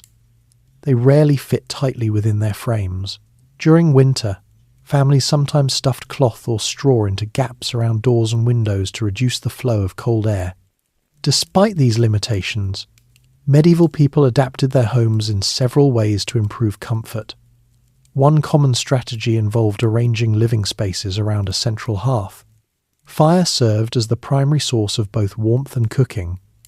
The location of the hearth therefore determined how heat spread throughout the house. In many early medieval homes, the hearth consisted of an open fire built directly on the floor or on a slightly raised stone surface in the centre of the room. Smoke from the fire rose upward and escaped through a hole in the roof or through gaps in the thatch. This design filled the interior with smoke, leaving ceilings darkened by soot. Although unpleasant, the smoke served several unintended purposes. It helped preserve meat hanging from rafters by gently curing it over time. It also discouraged insects and some small animals from entering the living space. Medieval visitors often remarked on the smoky atmosphere inside peasant homes, yet for the inhabitants, it was simply part of daily life. Over time, building techniques gradually improved. By the later Middle Ages, chimneys began appearing in wealthier homes and urban houses. A chimney allowed smoke to travel upward through a dedicated channel rather than filling the entire room. This innovation made indoor spaces more comfortable and reduced the risk of breathing difficulties caused by constant smoke. Fireplaces built against walls also allowed rooms to be enclosed more effectively. Instead of gathering around a central fire in a single large space, households could divide buildings into separate rooms that retained warmth more efficiently. However, such improvements spread slowly and remained uncommon in poorer rural areas.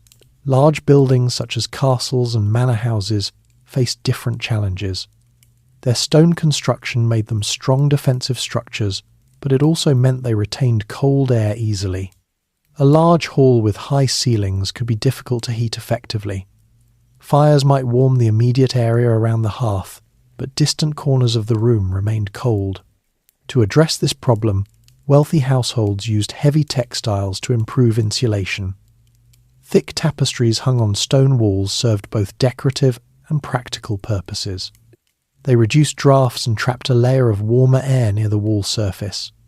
Floors might be covered with rushes, straw, or woven carpets that prevented cold stone from touching bare feet. Rooms used for sleeping were often smaller and easier to warm. Noble families sometimes placed beds in alcoves or smaller chambers away from large halls. Curtains surrounding the bed helped trap body heat during the night, creating a small, warm space within an otherwise chilly room. Ordinary peasant homes lacked such luxuries but still used simple methods to improve warmth. Straw spread across earthen floors helped insulate against cold rising from the ground. Walls were sometimes patched with additional mud or clay before winter to seal cracks that had formed during the year. Animals also played an unexpected role in heating some rural homes. In certain regions, houses were designed so that livestock were kept in an attached space under the same roof as the family living area. The body heat of cattle or goats raised the temperature slightly within the building. While the arrangement introduced strong smells and noise, it provided valuable warmth during freezing nights. In mountainous regions and parts of Scandinavia, houses were sometimes built with living quarters above animal stalls. Heat rising from the animals below helped warm the upper floor where people slept.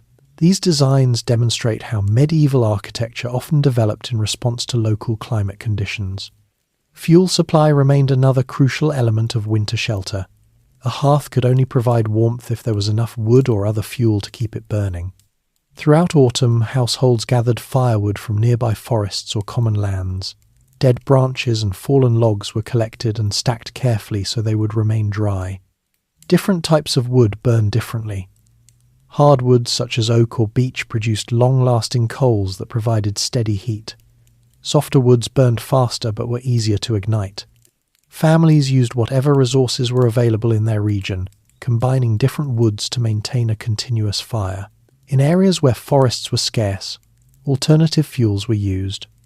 Peat cut from marshy ground served as an important fuel source in parts of Ireland, Scotland and the Low Countries. Blocks of peat were dried during summer and burned slowly during winter, producing a distinctive smoky scent. Charcoal also appeared in some urban environments. Created by heating wood in low oxygen conditions, charcoal burned hotter and with less smoke than raw wood. It was commonly used by blacksmiths and sometimes in households where wood supplies were limited. Managing the fire required constant attention. Fires were rarely allowed to burn completely out during winter if fuel was available. Instead, households banked the coals at night by covering them with ash, allowing embers to survive until morning when the fire could be rekindled easily. Despite these efforts, medieval homes rarely reached the warmth modern people expect indoors. Temperatures inside might remain only slightly above freezing during particularly cold weather. Families adapted by wearing multiple layers of clothing even while indoors and by staying close to the hearth whenever possible. The house therefore functioned not as a fully heated shelter, but as a barrier that reduced the worst effects of winter. It blocked wind, provided a place to maintain fire, and protected food stores from snow and animals.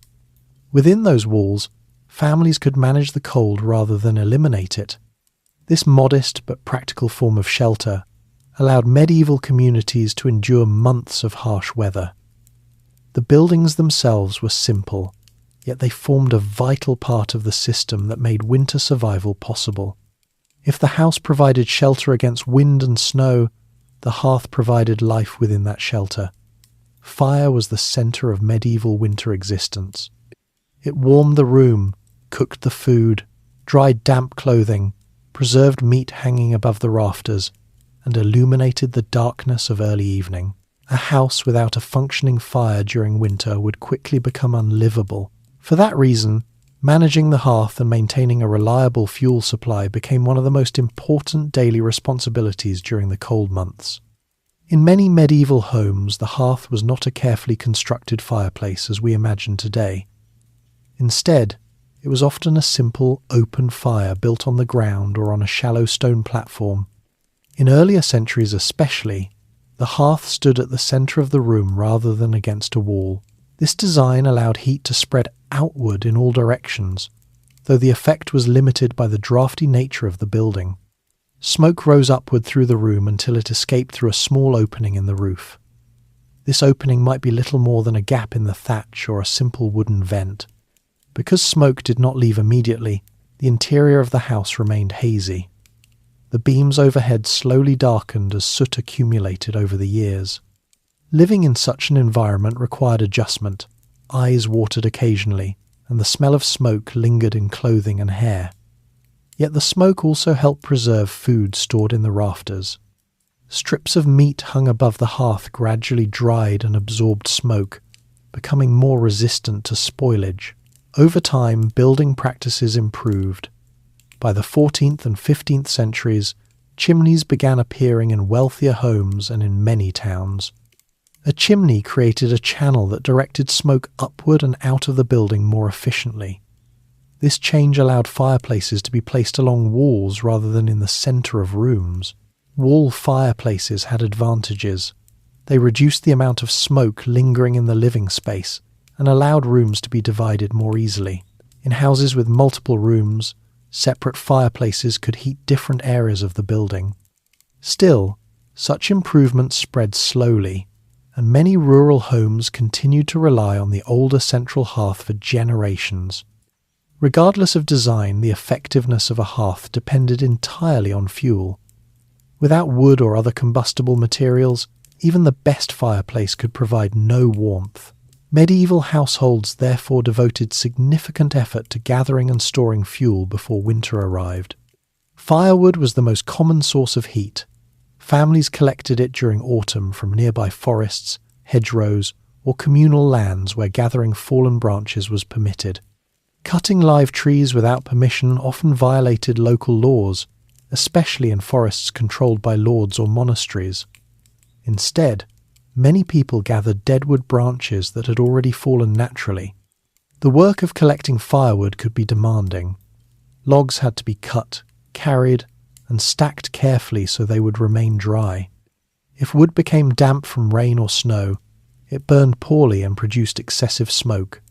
Families therefore built wood piles beneath simple shelters or beneath the overhang of their roof. Different woods served different purposes. Hardwoods such as oak or beech produced strong, long-lasting coals. These were valuable for maintaining steady heat overnight. Softer woods such as pine or birch ignited more easily but burned quickly, making them useful for starting fires or heating food rapidly. Fuel shortages sometimes forced households to use whatever materials were available. Twigs, brushwood, and even dried animal dung could serve as fuel in regions where timber was scarce. In parts of northern Europe and the British Isles, peat cut from bogs became a common alternative. Peat formed slowly in wetlands where plant material accumulated and compressed over centuries. When cut into blocks and dried, it could burn steadily for long periods. Though it did not produce as much heat as hardwood, it remained an important resource in areas lacking forests. Urban environments developed their own fuel systems. Large towns consumed significant quantities of firewood, which sometimes led to deforestation in nearby regions. Merchants therefore transported wood and charcoal from distant forests to supply urban households and workshops. Charcoal, produced by slowly burning wood in low oxygen conditions, burned hotter and more cleanly than raw wood. It was especially valued by craftsmen, such as blacksmiths, who required intense heat. Some urban homes also used charcoal braziers, metal containers holding glowing coals to provide additional warmth. While braziers were convenient, they also introduced risk. A brazier tipped accidentally could ignite floors, furniture, or straw bedding. Medieval towns recorded numerous fires that spread rapidly through closely packed wooden houses. Fire therefore represented both comfort and danger during winter. Managing the hearth required constant attention. Fires rarely burned unattended for long periods. Someone in the household needed to add fuel regularly, adjust logs to maintain airflow, and remove excess ash. Ash itself was not entirely waste. It could be used in cleaning or scattered in icy areas outside the house to improve footing. During the night, families often banked the fire rather than extinguishing it completely. By covering glowing coals with ash, they reduced the oxygen supply, allowing embers to survive until morning. When the household awoke, Fresh wood could be placed on these embers to revive the fire quickly. The hearth also functioned as the kitchen of the medieval home. Cooking vessels hung above the flames using iron hooks or chains suspended from beams. Large cauldrons allowed stews and pottages to simmer slowly throughout the day. Smaller pots could be placed near the coals for warming food or boiling water. Because cooking depended on the hearth, the rhythms of the household often centered around it. Family members gathered nearby not only to prepare meals but also to warm themselves during cold evenings. The immediate area around the fire became the most comfortable space in the house. Light also came primarily from the hearth. Candles and oil lamps existed, but they were relatively expensive and therefore used sparingly in many homes. The glow of burning logs provided the main illumination during evening hours. Shadows filled the rest of the room, creating an atmosphere that medieval people accepted as normal. The hearth became a natural place for conversation and storytelling. After daily chores were completed, family members sat close to the fire sharing news, mending clothing, or preparing tools for the next day. In villages, neighbours sometimes visited one another during long winter evenings, gathering around the warmest room available. Children listened to stories while elders passed on knowledge about farming, weather, and local traditions. These quiet gatherings helped strengthen community ties during months when outdoor work slowed and daylight faded early. The fire also served practical purposes beyond warmth and cooking. Wet clothing could be hung nearby to dry after exposure to snow or rain. Shoes filled with straw could be warmed before being worn again. Water frozen in buckets might be thawed by placing the container near the hearth. Even sleeping arrangements often depended on the fire's heat. Families typically positioned beds or sleeping areas within reach of the hearth's warmth. Though the heat rarely spread evenly throughout the house, it created a central zone where people could remain comfortable enough to rest. Despite its importance, fire never completely defeated the cold. Medieval homes remained chilly by modern standards. The hearth merely softened winter's harshness rather than eliminating it entirely. People adjusted by wearing warm clothing indoors and staying close to the fire whenever possible. The simple combination of hearth and fuel therefore formed one of the most essential technologies of medieval winter survival. Without it, the preserved food in cellars and the sturdy walls of the house would offer little protection against freezing temperatures. Through careful management of wood, peat, or charcoal, medieval households maintained a small island of warmth within a world of cold. Around that steady glow, daily life continued, even as snow and frost covered the land outside. Night brought a different challenge during the medieval winter. Daytime activity, however limited by cold, at least allowed movement to generate warmth. Once darkness arrived and the fire burned lower, bodies lost heat more quickly. Sleep therefore required its own set of practical solutions. Medieval people developed several methods to make their beds tolerable during long, freezing nights. Beds in the Middle Ages varied greatly depending on wealth and social status. In noble households, beds were often large wooden structures raised above the floor with carved frames and curtains that could be drawn around the sleeper. These beds might be filled with feather mattresses and layered with blankets and furs. Curtains trapped warm air around the body, creating a small protected space even in a cold room. Most people, however, slept in far simpler arrangements. Peasant families might sleep on wooden benches, straw mattresses, or pallets placed close to the hearth. These mattresses were often stuffed with straw, wool, or dried leaves. Though less comfortable than feather beds, they provided insulation from the cold floor. Straw bedding required frequent replacement. Over time, it became flattened and damp, losing its ability to insulate. Families therefore refreshed their bedding periodically, especially before winter began, by adding new straw or replacing the contents entirely. Blankets played a vital role in retaining warmth during sleep. Woolen blankets were common because wool trapped air effectively and remained warm even if slightly damp. Several layers might be used during the coldest months. Wealthier households sometimes added fur coverings made from animals such as rabbit, fox, or lamb. Even with blankets, beds could feel painfully cold when first entered. To solve this problem, Medieval people used a simple but effective technique: warming the bed before sleep. Stones or bricks were heated in the hearth and then wrapped in cloth before being placed under blankets. The stored heat gradually warmed the bedding. Later centuries introduced metal warming pans with long handles that allowed hot coals to be moved safely beneath blankets. In earlier medieval times, heated stones served the same purpose. The warmth lasted long enough to remove the sharp chill from cold sheets. Sleeping clothing also helped conserve body heat. People often wore simple night garments made of linen or wool. Caps or hoods covered the head, since a significant amount of body heat escaped there. Socks or gloves might also be worn during particularly cold nights. Multiple people frequently shared a bed to increase warmth. Families sometimes slept together, especially in small houses where space was limited. Body heat from several sleepers helped maintain a more comfortable temperature under the blankets. Shared sleeping arrangements were not unusual, even in wealthier households. Servants might sleep in the same room as their masters, or children might share beds with siblings or parents. Privacy during sleep was less common than it is today, and practical concerns about warmth often outweighed personal preference. Bed curtains served another useful purpose. By surrounding the bed with thick fabric, sleepers created a small enclosure that trapped warm air. These curtains also blocked drafts from doors or windows. Though simple, this method could significantly improve comfort during cold nights. The structure of medieval sleep itself sometimes differed from modern habits. Historical evidence suggests that many people followed a pattern known as segmented or biphasic sleep. Instead of sleeping continuously through the night, they slept for several hours, woke briefly during the middle of the night, and then returned to sleep until morning. During this waking period, people might tend the fire, pray, check on animals, or simply rest quietly before returning to bed. This rhythm matched the long winter nights when darkness lasted many hours.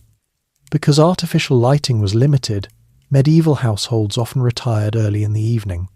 Candles made from beeswax or tallow provided light, but they were relatively expensive and therefore used sparingly. The fading glow of the hearth often signalled the end of daily activity. Despite all these methods, indoor temperatures during winter remained low by modern standards. In many homes, the air away from the hearth could approach freezing. People adapted to these conditions by layering clothing even while sleeping, and by relying on shared warmth. Morning brought a different routine.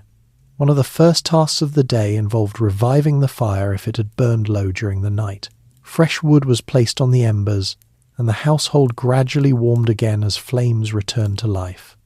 Beds were often aired during the day. Blankets might be shaken out or hung near the hearth to remove dampness. Straw mattresses could be turned or adjusted to maintain their shape. These small actions helped keep bedding usable through the long winter season. The process of preparing for sleep each night reflected the broader strategy medieval people used to survive winter. Instead of eliminating cold completely, they created small pockets of warmth around the hearth, within layered clothing and beneath heavy blankets. Sleep provided necessary rest after the day's chores, but it also represented another moment when preparation mattered. A well-prepared bed could mean the difference between a tolerable night and hours spent shivering. Through practical adjustments like heated stones, layered blankets, shared beds, and protective curtains, medieval households managed to make winter nights survivable, even in buildings that remained far from truly warm. While fire warmed the house and blankets protected the bed, the most constant defense against winter cold was clothing. Medieval people relied heavily on garments to preserve body heat, because indoor spaces rarely stayed warm for long.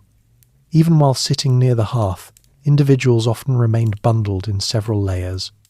Clothing functioned as a personal shelter that moved with the wearer, protecting the body wherever work or daily activity required. The most important material for winter clothing in medieval Europe was wool. Sheep were raised across the continent, and their fleece provided a resource that could be transformed into durable fabric. Wool offered several advantages. It trapped air effectively, creating insulation against cold. It also remained warm even when damp, which mattered in climates where rain, snow and fog were common. Producing woolen cloth required several stages of work. After sheep were sheared in spring or early summer, the raw fleece was cleaned and combed to remove dirt and tangles. Women in particular often carried out the next stage, spinning the fibres into thread using a spindle or spinning wheel. This thread could then be woven into cloth on a loom. Because these processes demanded time and skill, cloth was valuable. Most people owned only a small number of garments and wore them for many years. Clothing was repaired repeatedly as it wore out. Patches were common, and garments might be altered or reused as different members of a household grew or changed roles. The typical medieval outfit consisted of several layers. Closest to the skin, people often wore a simple undergarment made from linen. Linen was comfortable and could be washed more easily than wool, though frequent bathing or washing was less common during winter. Over the linen layer came the main woolen garment. For men, this often took the form of a tunic, a long shirt-like piece that extended to the knees or below. Tunics had long sleeves and were sometimes belted at the waist. During winter, thicker wool was used, and a second tunic might be worn over the first for additional warmth. Women typically wore long gowns or dresses made from wool over their linen shifts. Like men's clothing, these garments could be layered when temperatures dropped. Shawls or additional outer garments added protection during particularly cold weather. Cloaks served as the medieval equivalent of winter coats. These large pieces of fabric were draped over the shoulders and fastened at the front with a brooch or tie. Cloaks could be wrapped tightly around the body to block wind and trap warmth. Some cloaks included attached hoods, while others were worn with separate hoods.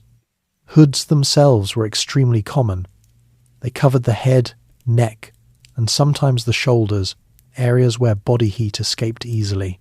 Wool hoods provided protection from both cold air and falling snow or rain. Leg coverings also evolved over time. Early medieval clothing sometimes used simple leg wraps made from strips of cloth wound around the lower legs. By the High Middle Ages, garments known as hose became common. These resembled long stockings made from wool and could reach the thigh. In later centuries, hose sometimes joined together at the waist, forming an early version of what would eventually develop into modern trousers. For poorer individuals who could not afford tailored hose, wrapping cloth around the legs remained a practical solution. Footwear presented another challenge in winter conditions. Most shoes were made from leather, which provided durability but limited insulation. To improve warmth, people often wore thick wool socks inside their shoes. In especially cold conditions, straw or scraps of cloth could be stuffed inside footwear to provide additional insulation. Wooden clogs were sometimes worn over leather shoes to lift the foot slightly above wet or muddy ground. In snowy areas, such protection helped keep feet dry, which was important for preventing frostbite. Head coverings extended beyond hoods. Men frequently wore caps made from wool or felt. A simple cap known as a coif could be tied beneath the chin and worn indoors or beneath a hood outdoors. Women typically covered their hair with veils or cloth wraps, which also added a layer of warmth during winter.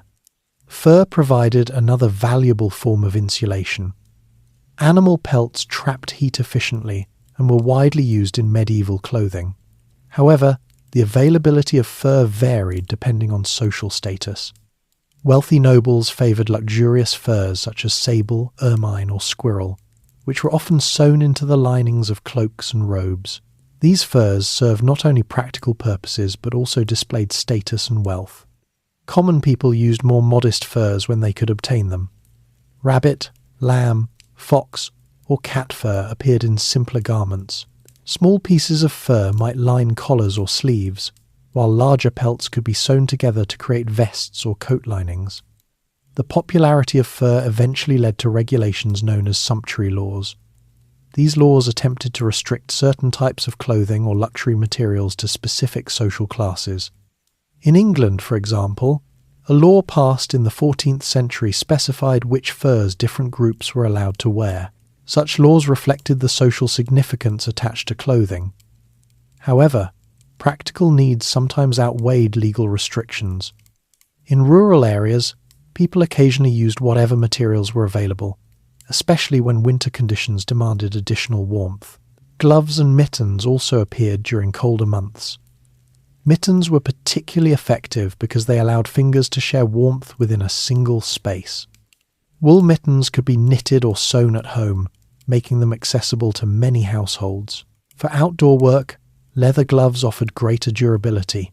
Some gloves included wool or fur linings to improve insulation. Farmers gathering wood, tending animals, or repairing tools during winter benefited from protecting their hands against frost. Clothing habits indoors differed from modern expectations. Because homes remained cool, people often kept their outer garments on even while inside. Cloaks, hoods, and additional layers were worn near the hearth rather than removed at the door. Sleeping arrangements also reflected this reality. Many individuals wore some portion of their clothing to bed, adding nightcaps or extra blankets to conserve heat. The line between day clothing and night clothing was less distinct than it is today. The condition of clothing varied widely depending on wealth. Literary works from the medieval period sometimes described poor labourers whose garments had become thin and patched after years of use. Holes in shoes or worn cloaks could expose skin to cold air, making winter particularly harsh for the poorest members of society. Despite these difficulties, clothing technology remained remarkably effective, considering the available materials. Layers of wool, combined with cloaks, hoods, and fur linings, allowed people to work outdoors even in cold weather. This system of layered garments functioned in much the same way as modern winter clothing. Air trapped between layers created insulation, slowing the loss of body heat. Though medieval people lacked synthetic fabrics or modern manufacturing, their clothing strategies followed similar principles. Thus, clothing formed the most personal defense against winter. Wherever medieval individuals travelled into fields, forests, barns, or markets, the warmth they carried depended largely on the garments they wore. Clothing protected the body from winter, but it also revealed something else about medieval life. The materials people wore, especially fur, often reflected their place in society. Winter garments therefore served two purposes at once. They provided warmth, and they quietly displayed social identity. Fur had long been valued across Europe because of its natural insulating qualities. Animal pelts trapped heat effectively and resisted wind better than many woven fabrics. For communities living through long winters, fur offered practical protection. Yet the availability of different furs varied widely depending on wealth and social rank. In the highest levels of society, fur became a symbol of prestige.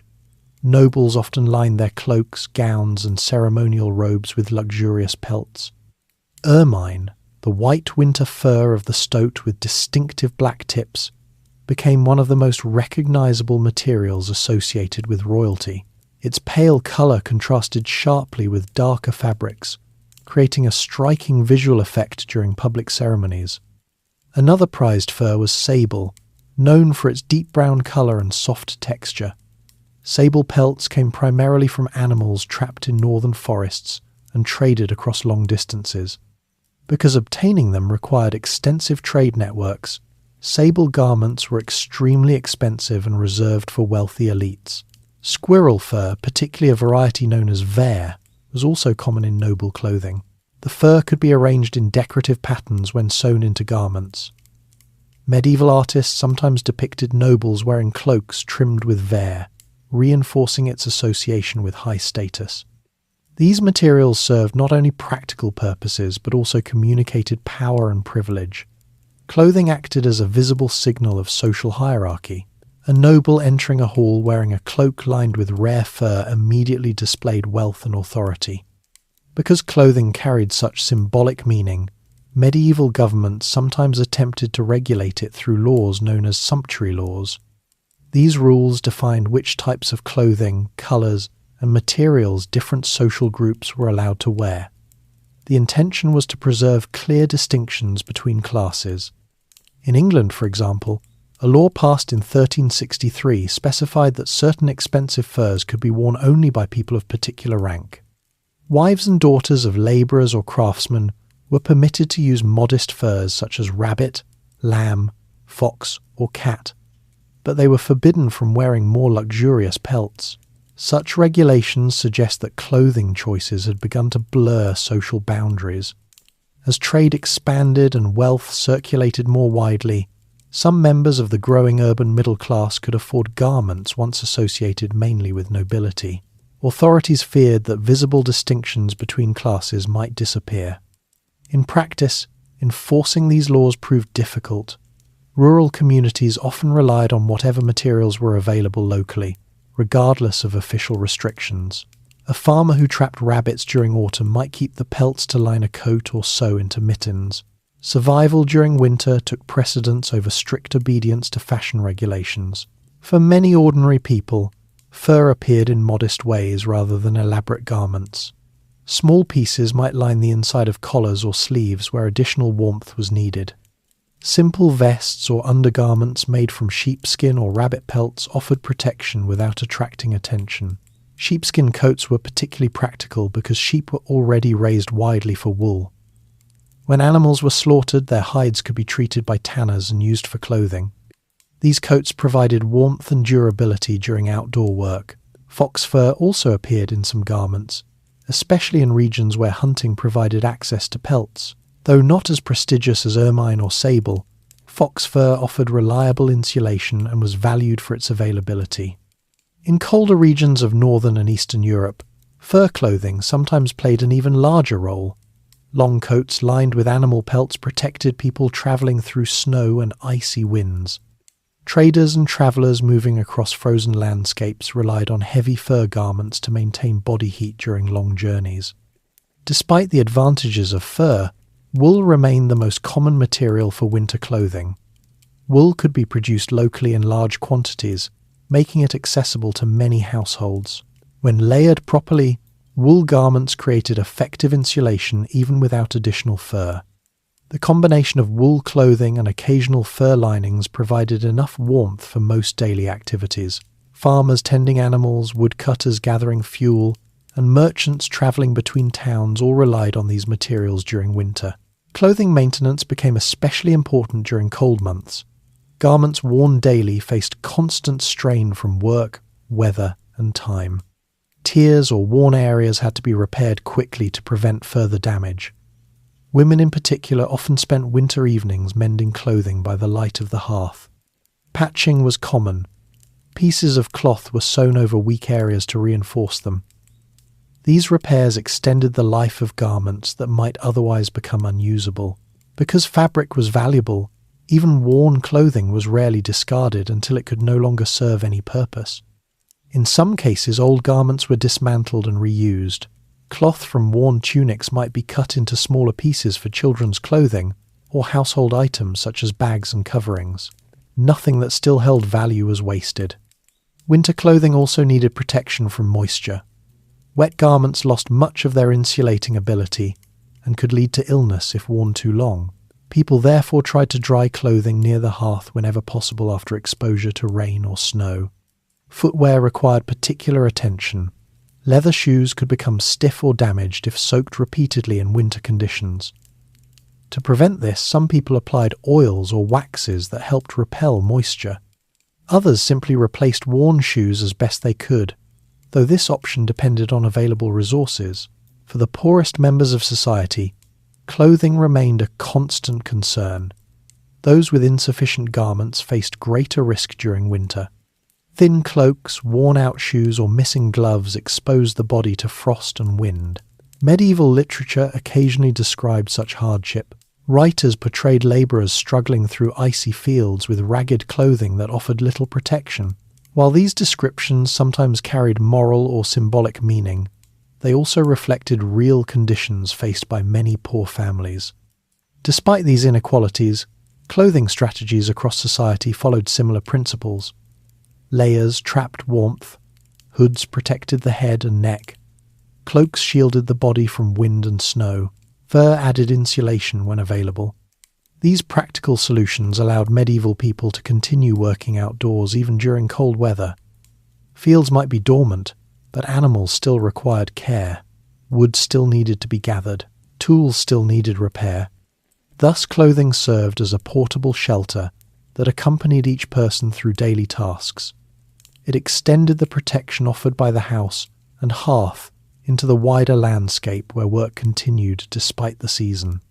In this way, the garments of medieval winter woolen tunics, heavy cloaks, fur linings, and simple mittens became part of the broader system that allowed communities to endure cold climates long before modern heating or insulation existed.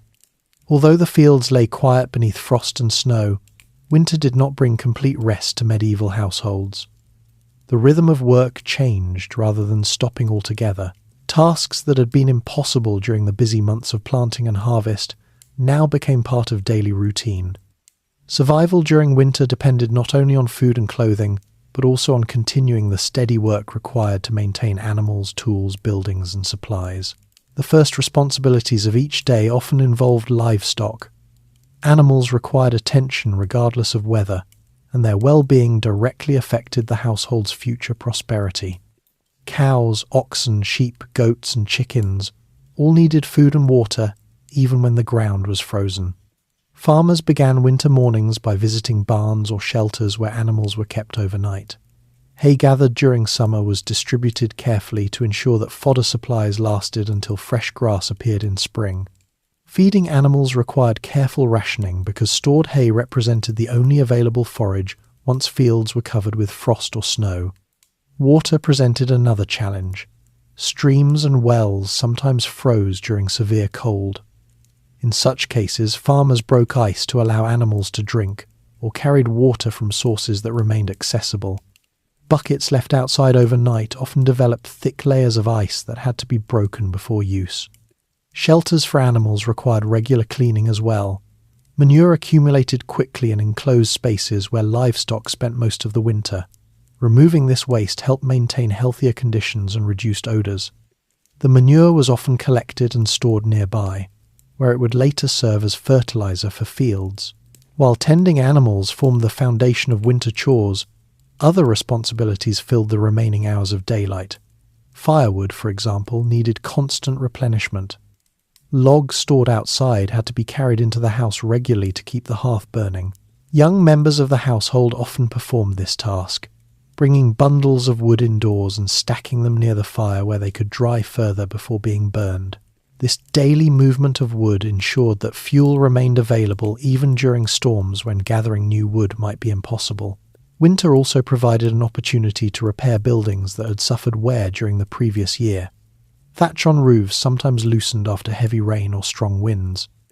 When weather permitted, household members climbed onto roofs to secure loose bundles of straw and patch small openings. Walls made from wattle and daub occasionally developed cracks as the clay dried and shifted. Filling these gaps with fresh mud helped block cold drafts and improved insulation. Doors and shutters might also be adjusted or reinforced to prevent wind from entering the house. Frozen ground sometimes made certain outdoor tasks easier. Wagons and sledges moved more smoothly across firm surfaces than through muddy autumn fields. Farmers therefore used winter days to transport materials such as timber or manure. Spreading manure across fields during winter prepared the soil for spring planting. Though the fields appeared inactive, this work ensured that nutrients would be available when crops began to grow again. Winter also became the preferred season for cutting timber. Trees were often felled when sap levels were lower, which made the wood lighter and easier to transport. Logs could then be dragged across snow-covered ground using sledges. Timber gathered in this way served many purposes. It could be used as firewood, shaped into building materials, or carved into tools and household items. Wood remained one of the most versatile resources in medieval life. Inside the house, winter created time for tasks that required patience rather than speed. Women and girls frequently devoted hours to spinning wool or flax into thread. This activity formed the first stage in producing cloth that would later be woven into garments. Spinning often took place beside the hearth where light and warmth were available. The steady motion of the spindle or spinning wheel filled long evenings while snow fell outside. Once enough thread had been produced, weaving could begin. Some households owned small looms used to produce cloth for clothing or household items. In other cases, spun thread was taken to professional weavers who transformed it into finished fabric. Winter therefore supported an entire cycle of textile production. The cloth created during these months would later become tunics, cloaks, blankets, and sacks used throughout the year. Men also used winter evenings to repair tools and equipment. Wooden handles for axes or hoes might be replaced. Broken wagon wheels were repaired. Metal tools were sharpened or reshaped by local blacksmiths. Such repairs were essential because agricultural work during spring and summer demanded reliable equipment. Winter offered the rare opportunity to complete these tasks without interrupting field labour. Craft production sometimes expanded beyond simple household repairs. In certain regions, peasants produced goods specifically for trade during winter. Wooden bowls, spoons, or small tools could be carved indoors and later sold at local markets. Knitted garments such as caps or stockings also became valuable trade items. In parts of Europe, these products formed small cottage industries that supplemented household income. Village life during winter therefore maintained a steady rhythm of work and cooperation. Neighbours helped one another when tasks required more hands. Communal projects such as repairing fences or clearing shared paths sometimes took place when agricultural labour slowed. The winter landscape itself occasionally offered advantages for travel. Frozen rivers could serve as smooth routes for sledges carrying goods between settlements. While snow and ice often made journeys difficult, in certain conditions they created temporary roads that did not exist during muddy seasons. Markets continued operating, though often at a slower pace. Traders brought preserved foods, cloth, tools, and other goods to towns where people gathered despite the cold. These markets allowed communities to exchange resources that might not be available locally. Winter travel remained risky, especially during storms.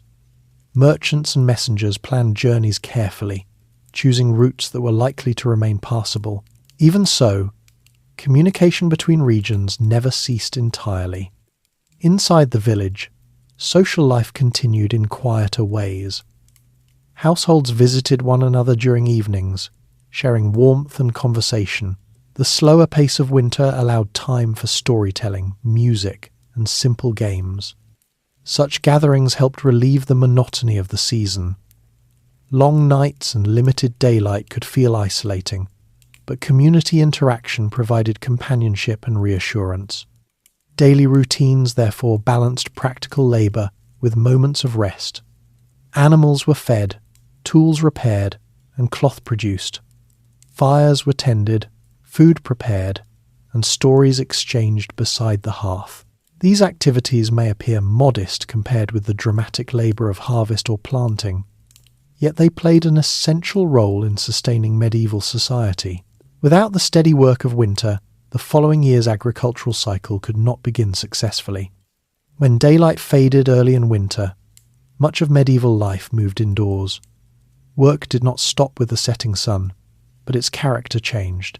Activities that required careful attention rather than physical strength filled the evening hours. The space near the hearth became the centre of these efforts, providing both light and warmth, while families continued tasks that supported the household economy. Among the most important winter occupations was spinning. The transformation of raw wool into thread formed the foundation of textile production across medieval Europe. During the busy agricultural seasons of spring and summer, spinning was often performed whenever small moments of time allowed. Winter, however, created longer uninterrupted periods when women and girls could focus on the task more steadily. Spinning required patience and practice. The spinner held a distaff containing loose fibres while twisting them into thread using a spindle or, in later centuries, a spinning wheel. The motion had to remain steady so the thread would not break. Over time, the fibres tightened into a durable strand that could be wound onto the spindle. The resulting thread eventually became the material from which cloth was woven. Without this work, garments, blankets, and sacks could not be produced. For that reason, spinning was considered an essential skill for many women. The English word spinster, later associated with unmarried women, originally referred simply to someone who spun thread regularly.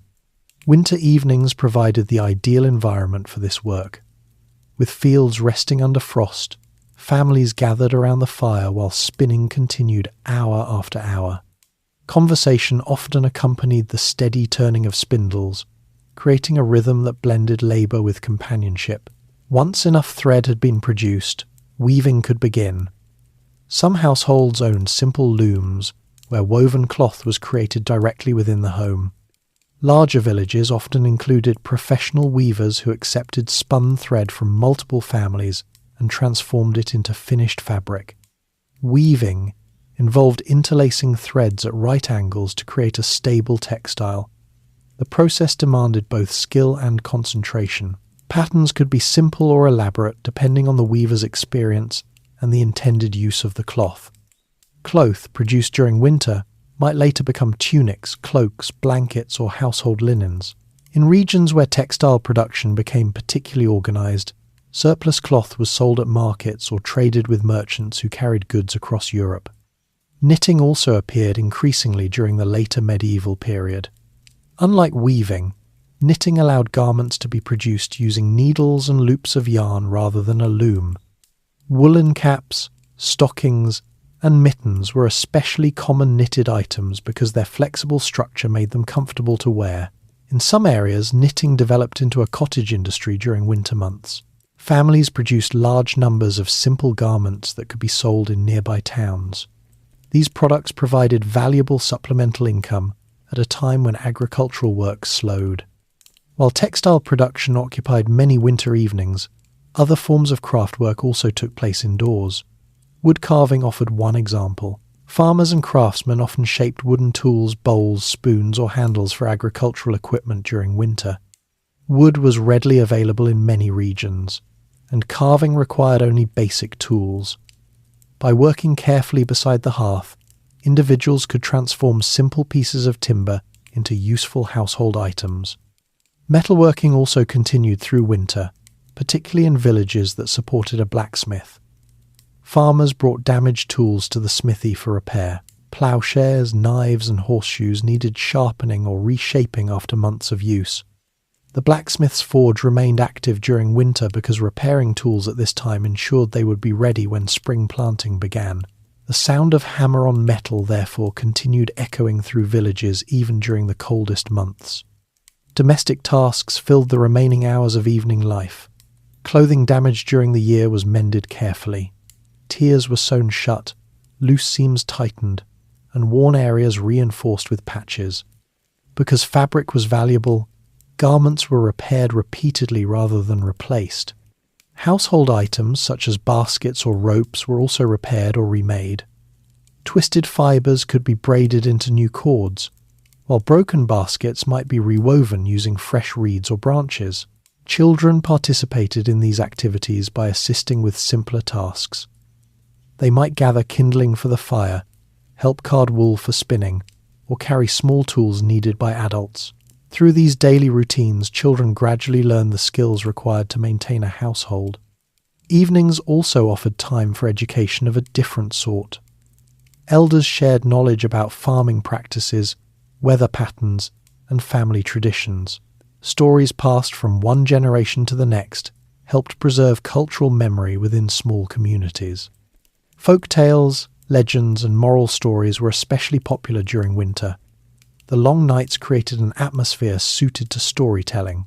Around the fire, people described heroic journeys, mysterious events, or humorous adventures meant to entertain listeners. Music sometimes accompanied these gatherings. Simple instruments such as flutes, fiddles, or small drums appeared in many villages. Songs passed orally through communities provided another form of shared experience during quiet winter evenings. Religious devotion also shaped evening life. Medieval Christianity encouraged regular prayer, and many households ended the day with simple devotions before retiring to sleep. Monastic communities followed even more structured schedules that included prayers throughout the night. The slower rhythm of winter evenings allowed people to reflect on the year that had passed and prepare mentally for the one ahead. Although daily survival required practical labour, moments of quiet conversation and reflection added balance to the season. Social visits between neighbours were common as well. Families sometimes gathered in a single house to share warmth and companionship. Such gatherings allowed work to continue while strengthening bonds within the community. These indoor activities demonstrate that winter was not simply a period of waiting. It was a time when essential crafts, repairs, and social traditions took place. The work accomplished during these months supported the agricultural cycle that would begin again in spring. Textiles spun and woven in winter became clothing worn throughout the following year. Tools repaired beside the hearth prepared farmers for planting and harvesting. Knowledge shared through stories helped guide future decisions. In this way, winter evenings contributed quietly to the continuity of medieval life. While snow-covered fields outside, the interior of the house remained active with careful labour and conversation. While much of medieval work moved indoors during winter, the fields themselves were not completely forgotten. Even when snow covered the ground or frost hardened the soil, farmers continued to think about the land that sustained them. Winter was a quieter phase in the agricultural cycle, but it still required attention, observation, and occasional labour. One of the most important concerns involved crops planted before winter began. In many parts of Europe, farmers sowed winter wheat or rye during late autumn. These grains sprouted shortly after planting, producing small green shoots that remained alive throughout the colder months. During winter, these young plants entered a dormant state. Growth slowed dramatically as temperatures dropped. Yet the plants remained alive beneath the surface, waiting for warmer conditions to return in spring. Snow could actually protect these crops. A layer of snow acted like insulation, preventing extreme temperature changes in the soil. Beneath the snow, the young plants were shielded from the harshest cold winds. Farmers therefore sometimes welcomed snowfall because it covered the fragile shoots with a protective blanket. Bare frost without snow was more dangerous. When the ground froze deeply, the delicate roots of young plants could suffer damage. Sudden changes in temperature also threatened crops. If mild weather encouraged plants to grow briefly before another hard freeze arrived, the new growth might die. Farmers therefore watched their winter fields carefully whenever conditions allowed them to venture outside. Walking along the edges of planted areas, they examined the condition of the soil and the small green shoots emerging from it. These visits did not involve heavy labour, but they reflected the constant awareness medieval people maintained toward their crops. Vineyards and orchards required attention during winter as well. In regions where grapes were cultivated, pruning took place while the vines were dormant. Removing old or unnecessary branches allowed the plant to focus its energy on producing healthy growth when spring arrived. Pruning grapes required knowledge of how vines grew and how they responded to cutting. Skilled vineyard workers trimmed branches carefully to maintain the proper shape of the plant. The work often took place during cold mornings when frost still covered the ground. Fruit trees such as apples, pears, and plums also benefited from winter pruning. Dead or damaged branches were removed to improve the health of the tree. By shaping the tree's structure during its dormant period, farmers increased the likelihood of better fruit production later in the year. Winter therefore offered a window for tasks that were difficult to perform when leaves and fruit crowded the branches. Without foliage, workers could see the structure of trees clearly and make more precise cuts. Another agricultural activity sometimes performed during winter involved transporting manure to fields. Manure collected from barns during the cold months served as valuable fertilizer. Spreading it across fields helped restore nutrients to the soil. Frozen ground could actually make this task easier. Wagons or sledges moved more smoothly across hard surfaces than through muddy autumn fields. Farmers took advantage of these conditions whenever possible to move heavy loads. Timber cutting also formed part of winter agricultural life. Forest resources provided building materials, tool handles, and fuel for fires. Trees were often cut during the cold season when sap levels were lower. Cutting timber required coordination among several workers. Once a tree was felled, branches were removed and the trunk cut into manageable sections. These logs could then be dragged across snow or transported using sledges pulled by oxen or horses. The wood gathered during winter served many purposes. Some logs became firewood stacked beside houses. Others were shaped into beams for construction or carved into tools and household items. These activities demonstrate that winter landscapes were not entirely inactive. While the pace of work slowed compared with summer, important preparations for the coming year continued quietly across fields, orchards, and forests. Farmers also used winter as a time for planning. Decisions about crop rotation, seed selection, and field preparation for the next season were often discussed during colder months. Because agricultural success depended on careful timing, these plans had to be considered well before spring arrived. Crop rotation played a particularly important role in medieval farming. Many communities followed systems that divided fields into sections planted with different crops each year. Rotating crops helped maintain soil fertility and reduce the spread of plant diseases. Winter offered time to review how well these systems had worked during the previous year. If certain fields produced poor yields, adjustments could be made for the coming planting season. Seed grain also required careful management during winter. Part of the stored harvest had to be preserved specifically for planting in spring. Using this seed for food during difficult months might provide temporary relief but could jeopardize the next harvest. Household leaders therefore guarded seed supplies carefully. These grains were stored separately from those intended for daily consumption. Protecting seed grain represented an investment in the future survival of the household. Livestock breeding also depended on winter preparation. Some animals were kept alive specifically to produce offspring in spring. Ensuring their health during winter months required providing adequate shelter and food. Farmers observed animals closely, watching for signs of illness or weakness. Healthy livestock meant stronger herds in the coming year, while losses during winter could damage the household's agricultural capacity. Despite the quiet appearance of fields covered in frost, the agricultural system remained active beneath the surface. Soil nutrients were replenished through manure. Trees and vines were shaped for future growth. Seeds waited patiently for warmer soil. Winter therefore functioned as a period of preparation rather than inactivity. Each task completed during these months contributed to the success of the next harvest. When spring finally arrived and the snow melted away, farmers were ready to return to intensive fieldwork. Tools repaired during winter were prepared for use. Animals that had survived the cold were ready to pull ploughs. Seeds preserved carefully through the hungry months could be planted with confidence. Winter did not entirely isolate medieval communities from one another. Although travel became more difficult once cold weather settled across the land, movement and trade continued in quieter ways. Roads, rivers, and market towns still connected villages, allowing goods and information to circulate even during the colder months. This limited but steady activity helped sustain communities whose local resources alone might not always be enough. Travel conditions during winter depended heavily on geography and weather. In many places, roads became muddy during autumn rains, and then froze into uneven surfaces once temperatures dropped. Wagons could struggle on these hardened tracks, and journeys often took longer than usual. Snow added another complication. Deep drifts blocked narrow roads and made travel exhausting for both animals and people. When storms arrived, travellers sometimes postponed journeys entirely until conditions improved. Yet winter occasionally produced unexpected advantages for transportation. Frozen rivers and lakes could become temporary routes across landscapes that were otherwise difficult to cross. Sledges or carts fitted with runners glided across ice more easily than wagons moved across muddy roads.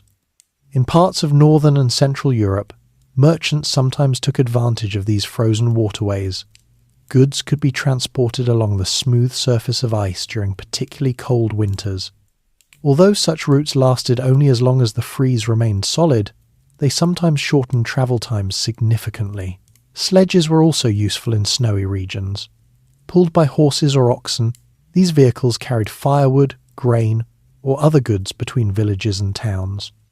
The sliding motion of a sledge reduced friction, allowing heavy loads to be moved with less effort than wheeled wagons required. Despite these possibilities, most long-distance travel slowed during winter. Merchants preferred to transport goods after harvest when roads were clearer. Military campaigns were rarely launched in the coldest months because armies depended on moving supplies and troops across open terrain. However, winter did not eliminate commerce entirely. Markets continued operating in towns and villages, though perhaps with fewer traders than during warmer seasons. People still needed to buy or exchange goods that could not be produced at home.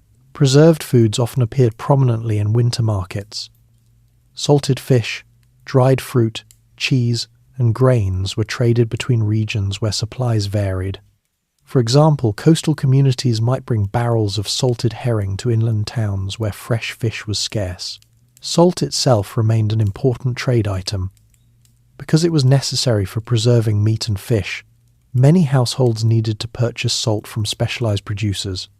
Salt mines and evaporation ponds near coastlines supplied this essential mineral, which merchants transported inland.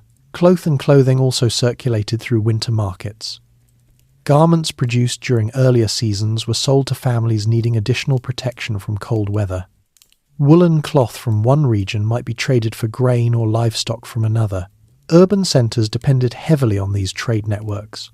Town populations often exceeded the capacity of nearby farms to supply all necessary food. Merchants therefore brought grain, meat and other goods from surrounding countryside into cities. Fuel supplies also became part of winter commerce. Firewood harvested in rural forests was transported into towns where local trees had already been depleted. In some places, charcoal or coal began appearing more frequently as urban populations grew.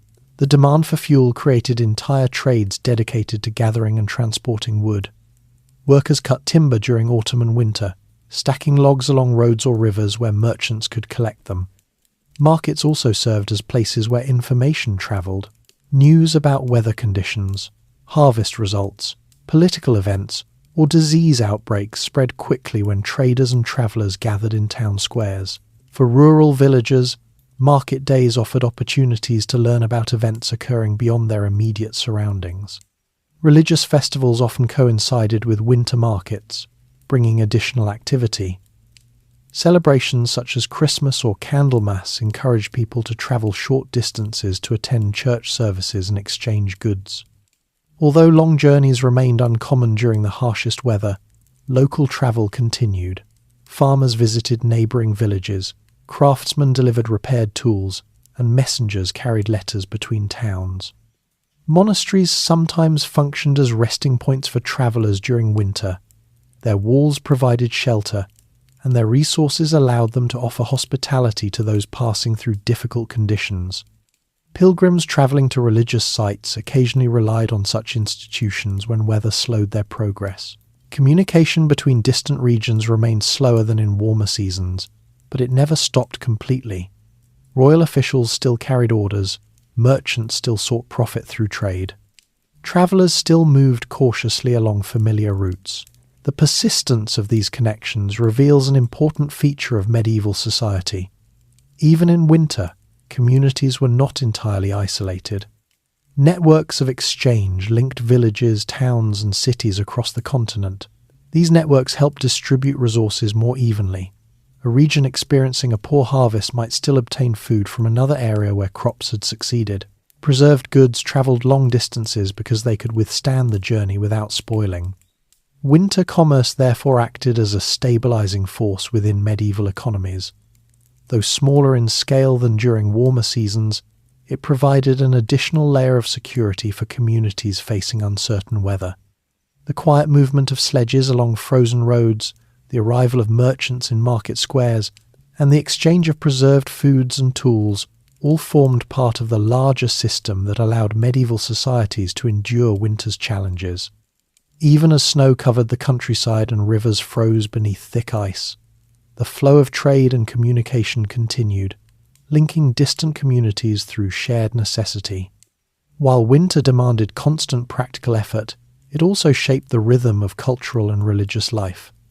Medieval communities did not experience the cold months only as a period of hardship. Within the limits imposed by weather and daylight, people created traditions that gave winter its own structure and meaning. Religious observances, seasonal festivals, and quiet gatherings helped transform long nights into moments of shared experience. The medieval calendar was closely connected to the cycle of the church. Religious celebrations occurred throughout the year, but several important ones fell during winter. These events offered welcome breaks from the steady routines of survival and work. Among the most significant celebrations was Christmas. By the Middle Ages, it had become a central feast in the Christian calendar. The day marked the birth of Christ, but it also functioned as a moment when communities gathered for worship and shared meals. Preparation for Christmas often began during Advent, the weeks leading up to the feast. Advent was a time of expectation and reflection, rather than elaborate celebration. Many people fasted or observed simpler meals during this period. When Christmas Day finally arrived, churches filled with worshippers despite cold weather and short daylight. Candles illuminated dark interiors, and music echoed through stone walls. For many villagers, the service offered a rare opportunity to gather with neighbours in a space larger than their homes. The feast that followed varied depending on social class and local resources. Wealthy households might prepare elaborate meals including roasted meats, sweet pastries, and spiced wine. Peasant families usually celebrated more modestly, but even a simple meal with bread, pottage, and preserved meat could feel special when shared with friends or relatives. Christmas celebrations often extended beyond a single day. The 12 days following Christmas formed a festive period leading up to the Feast of Epiphany in early January. During this time, people visited neighbours, exchanged small gifts, and sometimes organised games or music. Winter festivals did not eliminate the practical challenges of the season, but they provided moments of relief from daily concerns. Laughter, conversation, and shared food helped maintain morale during the darkest weeks of the year. Another important winter observance was Candlemas, celebrated in early February. This feast commemorated the presentation of Christ in the temple and included the blessing of candles used in churches throughout the year. Candlemas also carried symbolic meaning connected to the seasonal cycle. Occurring near the midpoint between winter and spring, it marked the gradual return of light. Though cold weather often continued for many weeks afterward, the days had already begun growing longer. For medieval farmers, these subtle changes in daylight mattered. Longer days meant that spring planting would eventually begin. Candlemas, therefore, represented a small sign that the hardest part of winter was passing. Monastic communities observed winter with particular structure. Monks followed strict daily schedules that included prayer at specific hours. Even during cold nights, they rose to attend services in dimly lit chapels. These practices required discipline, especially when temperatures inside stone buildings remained low. Yet the routine provided stability. Regular prayer divided the long hours of darkness into meaningful segments. Beyond religious observance, winter encouraged the continuation of storytelling traditions. Oral storytelling had long served as a way of passing knowledge and entertainment from one generation to the next. During winter evenings, families gathered near the hearth, and older members of the community often shared tales drawn from local history or legend. Stories of heroes, saints, travellers, or mysterious events filled the quiet hours after sunset. These stories preserved cultural memory. In societies where written records were limited, oral traditions carried important information about values, beliefs, and community identity. Music also played a role in winter gatherings. Simple instruments such as fiddles, flutes, or small drums accompanied songs that many people knew by heart. Some songs celebrated religious themes, while others described everyday experiences of work, travel, or love. Dance occasionally appeared during festive occasions, though space within small houses was limited. In villages, larger gatherings might occur in communal buildings or taverns, where people could move more freely. Taverns served as social centres during winter months as well. These establishments provided food, drink, and warmth for travellers and locals alike.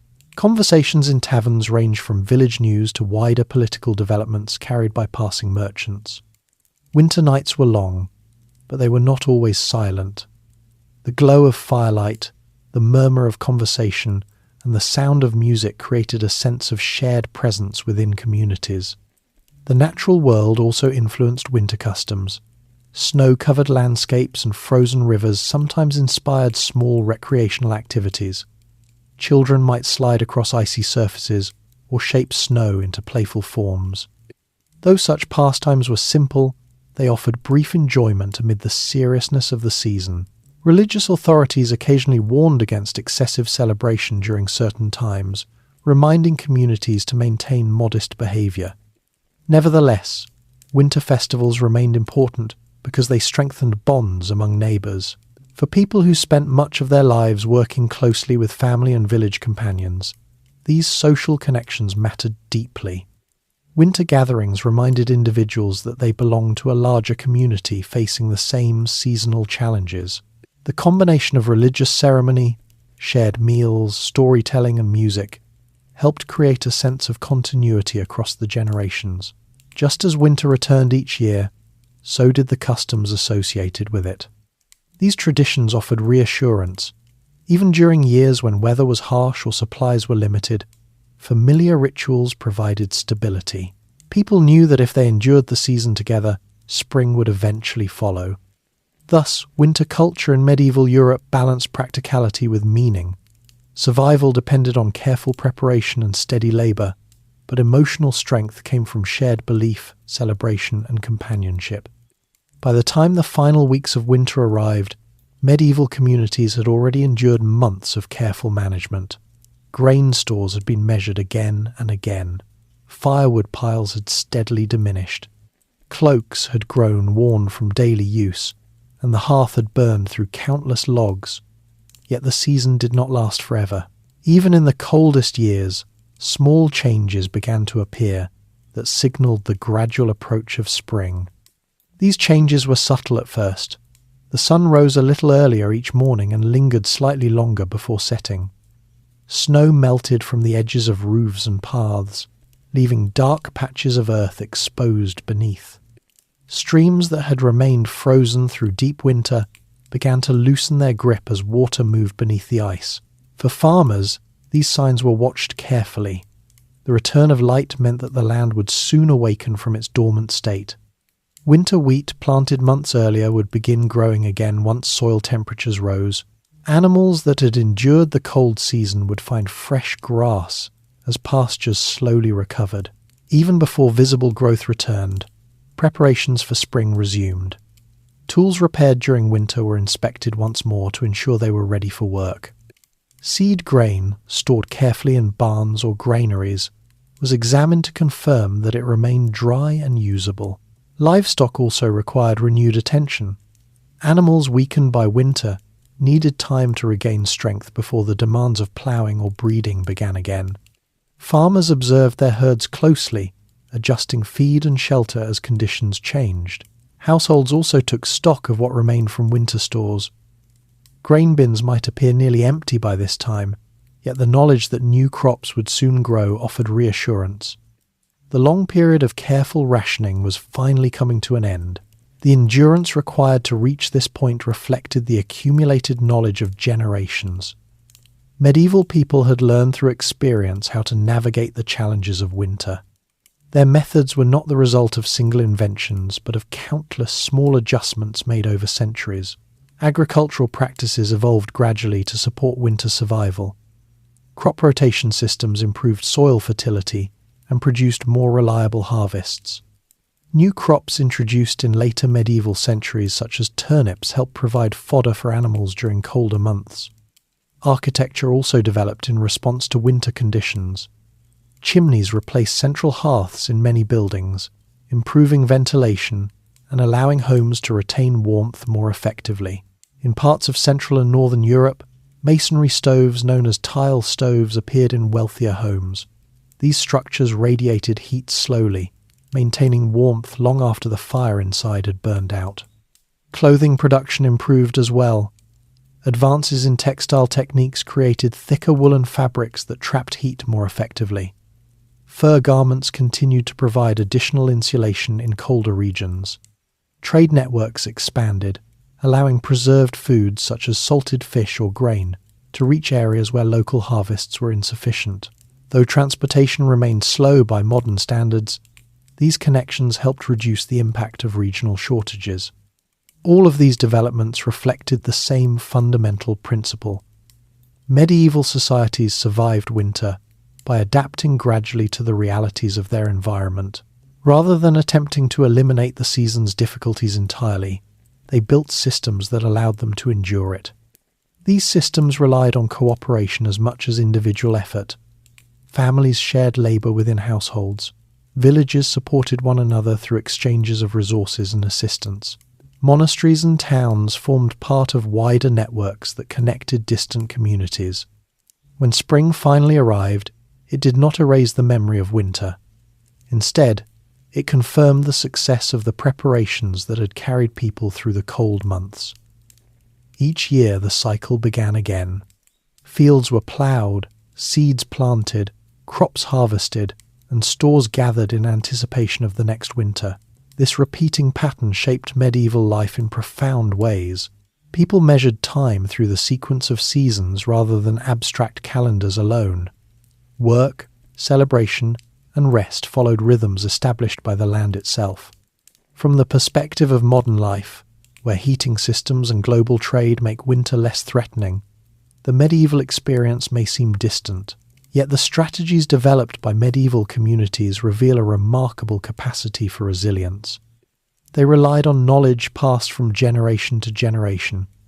They observed the natural world carefully, adjusting their habits according to weather, soil, and available resources. They built houses that sheltered them, clothing that warmed them, and food systems that sustained them through months when the earth itself appeared silent. Above all, they cultivated patience. Winter demanded patience more than any other quality. It required accepting that the season could not be hurried or avoided. Instead, it had to be endured with steady effort and careful planning. By the time the first true warmth returned to the soil, medieval families had once again succeeded in navigating the most difficult part of the year. The same barns that had stored grain through winter would soon receive the next harvest.